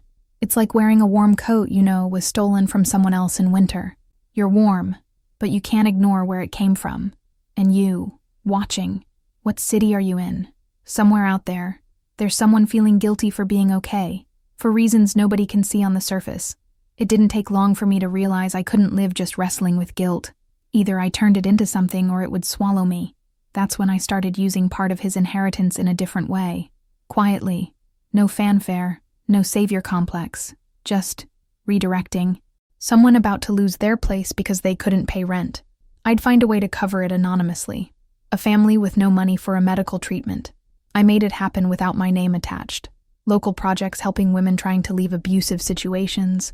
Some of them tangled up in crimes that looked too familiar. I'd send money. I didn't do it to balance karma or pretend that everything was fine. I did it because letting that money just sit there, while I knew what it represented, made me sick. This way, at least part of the secret turned into something less ugly. The mafia had used it to control people, I was trying to use a piece of it to set people free, even in small ways. But here's the thing. Almost nobody understands. When you've lived through something like this, you don't just pull up a chair at a cafe and tell the whole story. You don't just say, "So, fun fact, my husband was a mafia boss, kind of a ghost millionaire, died mysteriously, and now I'm here with this gigantic secret on my shoulders." People see the surface, not the process. They see the calm, not the storm. They saw me paying my bills, not worrying every second if someone from the old world would show up again. They saw me turning down big trips, wild weekends, and impulsive spending, and thought I was low-key or boring. Nobody knew I was avoiding anything that looked like excess because it reminded me of the same glamour that killed him. That's why I chose a simple life, so no one would even suspect what was sitting quietly behind it all. Sometimes people would say, "I admire you so much. You lost your husband, but you're strong, independent, stable." I'd smile, thank them. And inside I'd think, if you only knew, I wasn't strong. I was functioning. There's a difference. There were still nights when the urge to call James crept up, not because I missed him, but because he was the only other person who knew Michael from that side. I'd wonder what he'd say about the new bosses, the new moves, the way the old secret was being shuffled around. But then I'd breathe, remember the choice I'd made, and not dial. My connection to Michael now wasn't through the mafia. It was through how I chose to live my life away from it, through the decision not to repeat his patterns. No matter how tempting the easy life might be, the guilt didn't vanish, but it found a direction, lived differently than he did, using what he left not as fuel for more damage, but as a buffer that let me act better than the system he'd served. And I'll be very honest, I still love Michael, not the boss, not the man who laundered money and scared people into paying. I love the man who danced badly in the kitchen, who mispronounced movie titles, who kissed my forehead before leaving the house, who wrote a letter admitting he'd failed and asked me not to repeat his mistakes. That love didn't disappear when the truth came out. It just changed shape. I no longer worshipped the version of him I'd invented. I loved him knowing everything I know now. It's like looking at an old picture. It's still beautiful, but now you see the shadows behind it too. And I learned not to make him a saint or a monster. He was human, full of holes, contradictions, terrible choices, and real affection. I'm the one who stayed behind to tell the story, not as a flawless victim, not as a hero, just as someone who has to live every day with a secret she never asked for. If you're still here, subscribe and like, because in the next part, the past stops being something in my mind and shows up, literally, on my doorstep. I honestly thought the past would stay locked inside my head, inside memories and letters. I thought changing cities, routines, everything, would be enough to keep the mafia world behind me. That was naive. The past doesn't forget you. It just waits. And in my case, it waited for a random late afternoon. I was coming home with grocery bags, mind full of normal stuff, laundry, dinner, emails to answer. When I turned the corner, I saw a black car parked on the other side of the street, dark windows, unmarked. The kind of car my body recognized before my brain did. That old, cold feeling crawled up my spine. I kept walking, pretending not to notice. But when I reached the entrance to my building, I heard it. Mrs. Miller. I froze. Nobody called me that there. I turned slowly, and there he was. A face I knew from the funeral, from the office, from that old dangerous world. One of James's trusted guys. He wasn't in a suit this time. Jeans, dark jacket, sneakers. But posture and eyes don't change with clothes. He walked toward me with a half smile. Not friendly, not aggressive. Just calculated. "Relax. I just want to talk," he said, raising his hands like he was showing he was unarmed. That's the thing about these people. They don't need a weapon in their hands to be dangerous. The weapon is their connections, their history, everything they know. My heart was pounding so loud I could hear it. "How did you find me?" I asked. He gave a small, almost amused shrug. "You ought to know. We always find who we need to find." That sentence reminded me exactly why I'd left. That world doesn't like loose ends. Secrets like mine don't just vanish. They get tracked. If this part is holding you, hit subscribe and like, because this is where my new life and my old one stare each other down in the hallway of my building. We went up to my floor, but I didn't invite him in. I left him in the hallway, halfway between the stairs and my door. Neutral ground. One thing I learned: your home is sacred. You don't bring that energy inside if you can help it. I leaned against the wall, arms crossed. What do you want? He took his time, studying me, like he was checking for cracks.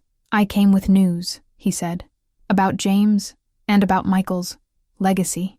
My stomach tightened just hearing his name in that man's voice. He went on. A lot has changed since you disappeared. James isn't holding things together like he used to. There are new people rising, old ones falling, and when balance shifts like that, old names pop up in certain conversations. Yours, for example. In that moment, I realized my new life was more fragile than I'd let myself believe. Changing cities didn't erase the fact that my name was tied to a mafia boss and his secret millionaire leftovers. He started laying out the situation in broad strokes. Turf wars, new bosses, sliced territories.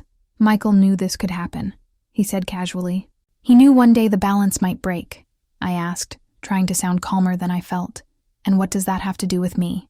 He stepped a little closer, lowered his voice, and said, some people think certain things that were Michael's might still be tied to you. Accounts, keys, access. Some think you know more than you admit. Others think even if you don't, you can be convinced to remember. The way he said convinced carried a threat so clear I didn't need him to explain. This wasn't a courtesy call. It was a warning. My little rented place, my quiet street, my normal days, all of that could be at risk if I didn't handle this right. And again, what city are you watching from? Because I'd have given anything to be just another stranger on your street that day. Then came the part I didn't expect. I asked, did James send you? He hesitated a fraction of a second. That hesitation told me more than anything else. Not exactly, he answered. James isn't in the same position anymore. Let's say he's got his own problems right now. I understood. He was being hunted, or hiding, or both. The man who once held a whole network in his hands was now losing ground. That hit me in a weird way. As much as James scared me, he was still my only living link to Michael's double life. Hearing he was falling felt like watching another piece of my husband's world crumble. The man at my door went on. I came on my own, and because there are still people who respect what Michael did, and what he tried to do for you. That word, respect, coming from that mouth felt twisted. Respect in the mafia is almost always fear dressed up. But still, hearing that someone there came to warn me instead of using me felt confusing. He got to the point. You don't have to come back. Nobody wants you in the business. He said business, like it was a store, and not a crime network. But you need to be smart. People are looking for anything Michael left behind. That includes accounts, properties, connections. If you have anything hidden, even from James, it's time to decide what to do with it. Because some people won't knock to talk. They'll skip straight to the other options. I knew exactly what he meant. He was giving me a head start. I looked him dead in the eye and said, I don't want anything from that world. I made my choice. He smirked. Just a little.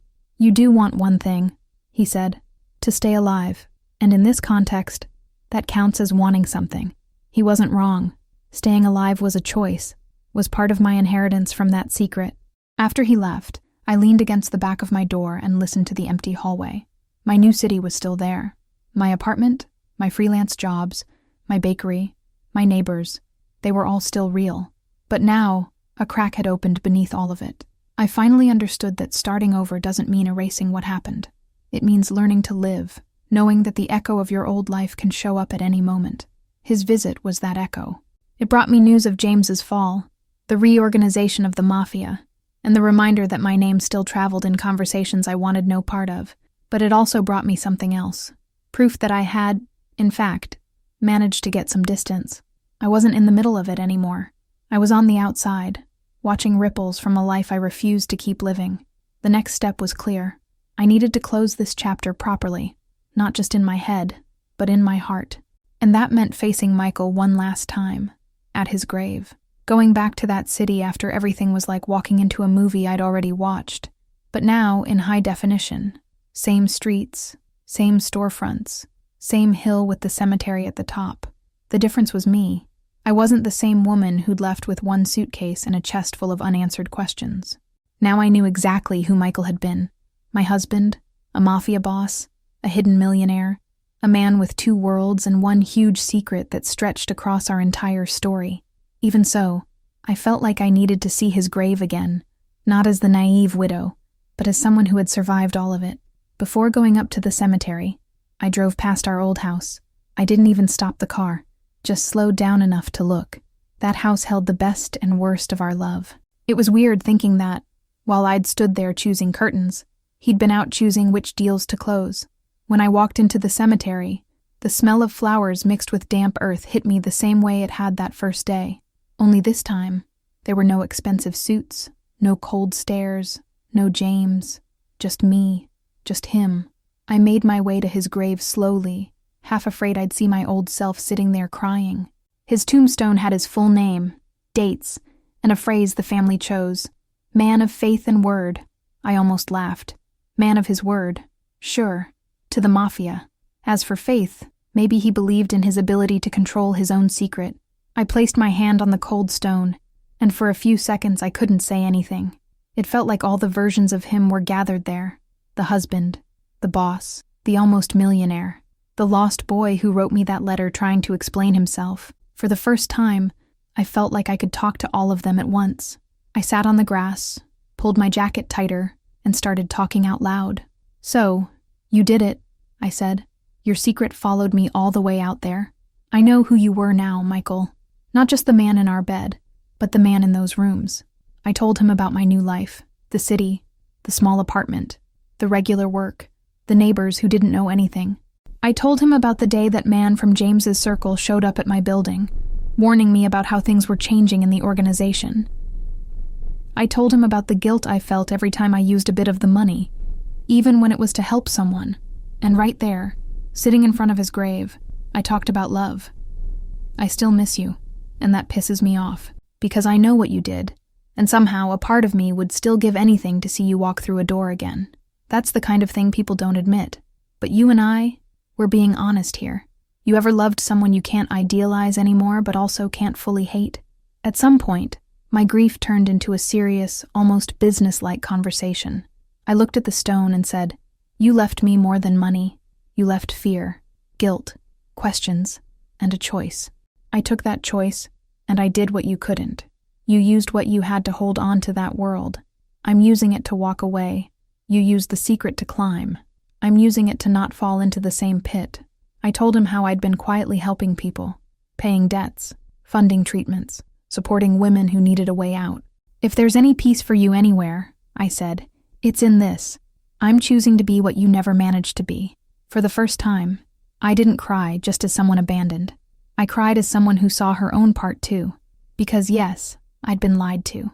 But I also chose the comfortable version of the story more than once. I ignored signs. I wanted to believe the easier narrative, owning that hurt almost as much as owning who he was.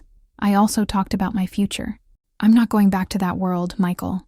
Not for James, not for anyone who takes his place, not for any deal dressed up as security. The mafia isn't going to be my path, not directly, not indirectly. I won't be the widow holding the empire together in silence.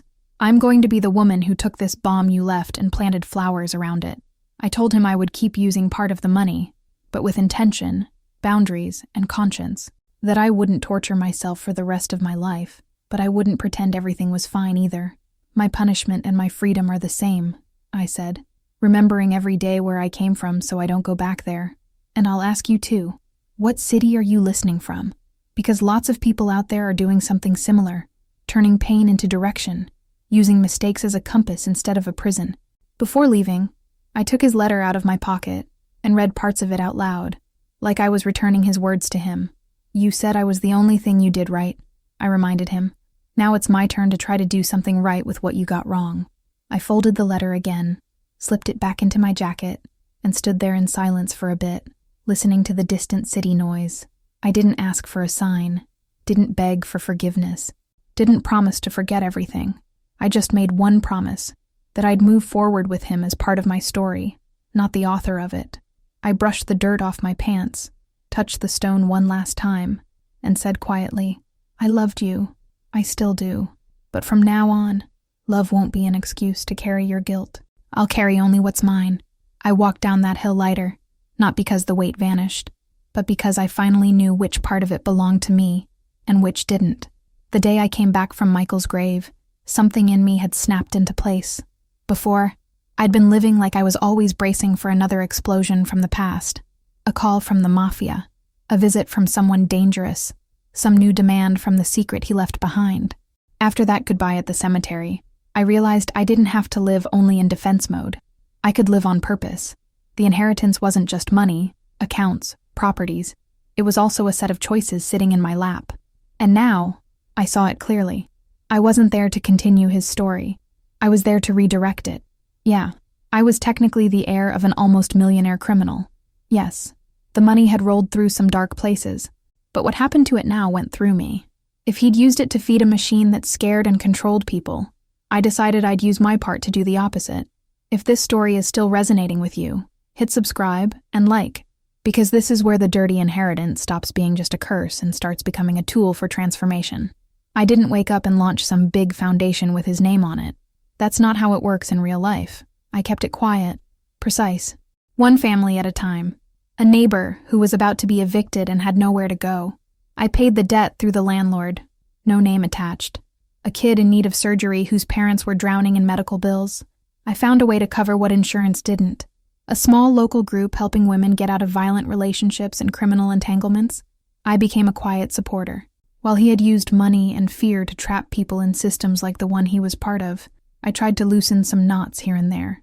It didn't fix what he'd done. Nothing could. But it made it easier for me to breathe. It turned the secret, at least in part, into something with a different direction. The mafia had turned him into a kind of ghost millionaire in the shadows. I was determined not to become the ghost wife of his empire. At the same time, I kept my own life deliberately simple. I could have leaned fully into the mysterious rich widow role. Fancy cars, lavish trips, expensive things bought without blinking. A lot of people in my position do exactly that. I chose something else, a life that didn't scream anything. A nice, comfortable apartment, but not a showpiece. Good clothes, not luxury brands. Short trips, not first-class escapes. To the outside world, I wanted to be just another woman who'd managed to get back on her feet after a loss. Not a walking symbol of crime money. The real luxury I chose was another, emotional stability.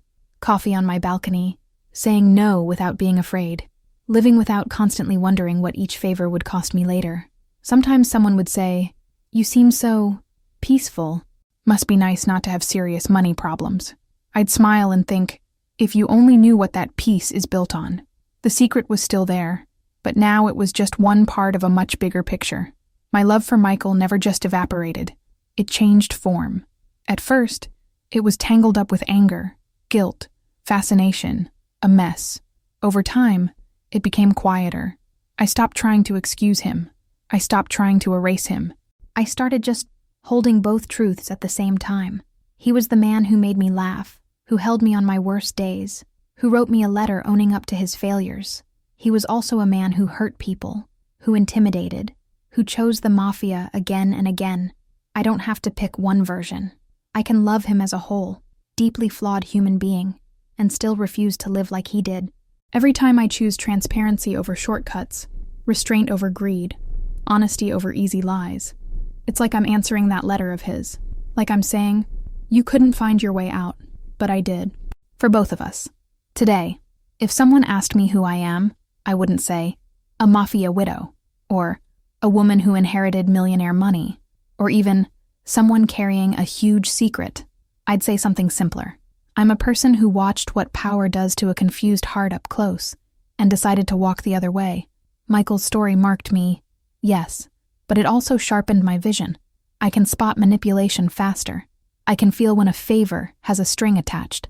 I can tell when someone is lying to themselves about the cost of what they're doing. I've got scars, mistrust, sudden fear, the urge to check locks twice, but I've also got clarity. The kind you only get when you've stood too close to something that almost destroyed you. There are still nights when a noise outside makes me jump. Still days when the guilt creeps back in and whispers, "Who are you to live comfortably knowing where this came from?" On those days, I go back to the same promise I made at his grave. I'll carry only what's mine. The rest, I send back into the world in the form of help, care, and different choices. If you've stayed with me all the way to this moment, I want you to turn the spotlight onto your own life for a second. Maybe you've never had anything to do with mafia or dirty millionaire money. or a huge secret like mine. But maybe you've loved someone who wasn't exactly who they said they were. Maybe you invested your whole heart into a version of a person, a job, or a life that later crumbled. And then you had to stand up and decide, is this where my story ends? Or is this the chapter that changes everything? For me, Michael will always be a central chapter, but not the final one. I didn't forget him. I didn't burn our pictures. I didn't erase our laughs. I just stopped letting his choices dictate mine. If this story touched something in you, subscribe, hit like, and tell me, from which city are you listening? Because in the end, that's where we all meet. In that place between love and secret, between what hurt us and what we choose to build anyway, in spite of it all. You know what still surprises me? It's not that my husband was part of the mafia. It's not even that he was basically a hidden millionaire. What still shocks me is how easy it is to build a whole life on top of a secret and call it love. I spent years sleeping next to a man I didn't fully know, years defending him, years trusting him. And in the end, I found out that the office job, the late nights, the sudden trips, the money that didn't add up, it all had another name. He thought he was protecting me by hiding everything. Maybe, in his twisted way, he was.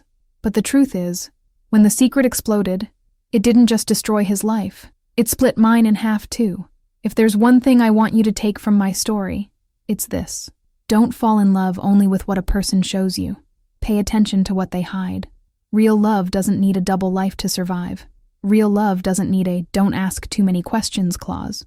If every doubt you bring up dies with the same answer, relax. It's all for us, for our future. Maybe it's time to ask yourself, for our future, or for the future of a secret they're terrified to lose. And I'm not saying you should turn your life into a detective show. I'm not telling you to distrust everyone, or go through every phone, every email, every move. What I'm saying is, don't silence your intuition just to protect your fantasy. If something doesn't sit right, if the money doesn't match the story, if the routine doesn't match the explanation, if the words say one thing but the eyes say another, don't call that a love test. Call it what it is, a sign. Now I want to ask you something. If tomorrow your phone rang, and someone said, "You need to see this," today, what do you think would show up in front of you? Would it confirm the life you believe you're living? Or would it reveal a whole other version of your reality? And be honest, are you hiding your own secret too? A habit, a message, a debt, a choice, a side of you that no one knows, that could change how people see you forever? Tell me in the comments, from which city are you watching this? And more than that, what part of my story hit you the hardest? Was it the money, the mafia, the hidden millionaire life, or the fact that, even after everything, I still love the man who lied to me? Here's the uncomfortable truth. You can't change what someone did behind your back. You can't go back and erase the lies, but you can decide what you'll do with the truth now. You can choose to stay the same, or you can let the truth break you in the right places and rebuild yourself stronger, clearer, more honest. That was my choice. I didn't become a heroine. I didn't become a saint. I just decided that the secret that almost destroyed me wouldn't be what defined the rest of my life. If this story woke something up in you, don't just close the video and pretend nothing happened. Ask yourself, who are you trusting? Who are you pretending not to see clearly? What are you doing with your own secrets, your own money, your own relationships? And most important, what kind of life do you want to build from now on? One that depends on lies, or one that can stand even when all the secrets come to light? If you want to keep diving into stories like this, real, raw, uncomfortable, and honest, subscribe to the channel, turn on notifications, and leave your like. That tells me you want more truths like this, without sugarcoating. And now it's your turn. Drop your city in the comments. Tell me what you would have done in my place. And if you're brave enough, tell me, are you ready to live a life that doesn't depend on any secret?